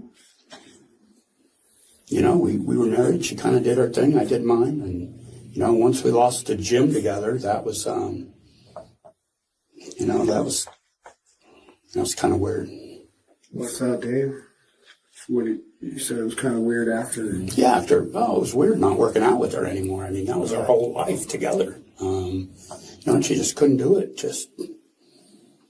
She might be able to do it, but she was in so much pain afterwards, it wasn't worth it for her. Was there anything that you would like to tell us additionally that you may? No, not really. I mean, I did it. I'm guilty. I can't say any more than that, right? I mean, I did it. I don't dispute that fact. A wife asking to be killed and the husband actually going through with it is something that just doesn't sit right with the detectives. Sure, Dave turned himself in, but he also had 4 entire days to carefully craft his version of events. And without solid evidence, cracking that story isn't going to be easy. And while Dave's responses hit the same dead ends, his client was about to pour out a flood of revelations, one that would finally start to explain Dave's eerie calmness after murdering his own wife. I shake when I'm nervous, and I wanted to tell you that yesterday, but I was so afraid my husband was going to find out that I was seeing Dave. I saw him from February 15th through the end of October 21. You guys were having a relationship? Yeah, February 18th through what? Yeah, the date's on there. I think to the end of October. Oh. When his wife was still working, I would go over his house. I knew where they lived before that, but that's why I knew where I was trying to. That's where I know where they live, because I've been over there before to buy stuff from him and take money when Sue was there, years ago, and I think 2019. But I started seeing him in February of 21 through, I think, October of 21, and then February of 21, yeah, and through October of 21. Okay. And since then, she hasn't been working, and we're not able to get together. And to make a long story short, as time went on, I just didn't. I loved Dave with all my heart, but I wasn't going to leave my husband, and I don't think he was going to leave his wife. And I just didn't have the heart to tell him, because he's been going through so many medical problems, that I didn't want to be with him anymore. I just wanted to be friends. I tried to tell him a couple times, but I just couldn't do it. Because he's been having such a rough time this year, and I was trying to help him with his medical problems. That's why I know so much about him. I guess the question would be, did he ever talk to you about wanting to hurt Sue or doing anything like that? He never said anything like that at all. He really loved her. He just said that, the relationship was going. He wasn't interested anymore. Okay. And I don't know. I feel bad now, because I'm wondering if it was because he said he was tired of going without, and I think he meant, but I'm not sure, because I'm not the most prettiest girl ever. I think maybe he was just having me over there but he seemed like he really loved me. We were, I would have done anything. So you say your relationship between him was just for that, what is that? That couple of, yeah. 6 months, 7 months? I've been over his house maybe past October 21 until now, maybe 3 times when she was gone. So I guess the question that I have to you is, was Dave seeing anyone else that you knew of? I don't know. I don't think he was, but he didn't I think he was only seeing me, but I don't know. I don't think with all the time he was at the gym, and I don't think Sue was leaving the house at all. And so, and I don't think he'd be trying to have with, like, he saw me 3 times this year. I guess he could have been seeing someone else, but I don't know. And it clears up the fact that Dave's love for Suzanne was as lifeless as the house they shared. He was having affairs, constantly fighting with her, and even coercing her into filming explicit videos with other men. And then there's another disturbing layer. Dave and Suzanne had been taking narcotics every night for the last 10 years. That might sound like a minor situation, but under federal law, cannabis users aren't legally allowed to possess firearms. And now, the possibility that the couple was intoxicated adds another new layer to this already disturbing case. Yeah, and I don't necessarily mean like about that, but just in general, like if there's, is anything that may be important for us to just kind of understand or know pertaining maybe the marriage or certain struggles you guys maybe had, or if there was outside influences, anything to that effect is what I'm kind of referring to. Okay. Just, like I said, we're pretty private people. We had friends at the gym, but did we have people over for dinner? No. Did we go over to anybody's house for dinner? No. We just didn't. It was just us, and living with our pain. How was your mental health that day? Would you say you had a clear mind? Yeah. Yeah. Okay. Like I said, this is pretty hard to process. You understand. We do, yeah. I did something horrible, and I understand that. And, my mental state that day, I'm sure it was good all day. I mean, I've lived with this. She's lived this. We've lived with this for 10 years, more than 10 years. I think it's been 11. I just want to reiterate, Dave, we're not looking to, I don't want to repaint anything in your, Oh, believe me, it's there. I know. And I just want to travel, kind of walk. I have to try to put myself back in time and try to retrace some steps and kind of go from there. So I apologize if please don't feel like I'm. I understand you have a job. Yeah, be patient with us. That's what we have to just understand and what happened. It's pretty cut and dry. I told you what happened. Yeah. Sure. And I told you the why. Anything past that, I don't know. My brain's so jacked up right now. Just down there at the house. They've a couple officers down there. Right. They've located a couple no more pain written on Yeah, that was me. That was you. Yeah, that was okay. Me. Yeah, that wasn't her. Okay. I didn't know what that was from. I think that was me. Okay. Yeah. No more pain. Yeah, right. Dave wasn't ending Suzanne's suffering. He was freeing himself from what he saw as pain. That being responsibility, marriage, and commitment. That note wasn't for Suzanne, rather a narcissist's farewell letter to his own burdens. And while he tried to dress it up as a mercy killing, things took a darker turn when his gym client, the woman he was having an affair with, revealed that Dave had casually mentioned Suzanne would be gone soon. That was all detectives needed. The pieces were falling into place. The trial was no longer a question of if, but when. But before going into the trial, what do you think was Dave's main reason behind the murder? Dave accepted a plea deal in March 2023, pleading guilty to murder in exchange for dismissal of other charges. Finally, on May 10, 2024, at the 2nd District Court in Ogden, Utah, Judge Joseph Bean sentenced him to 15 years to life in prison. Dave was credited with around 475 days served and is currently incarcerated at the Utah State Prison.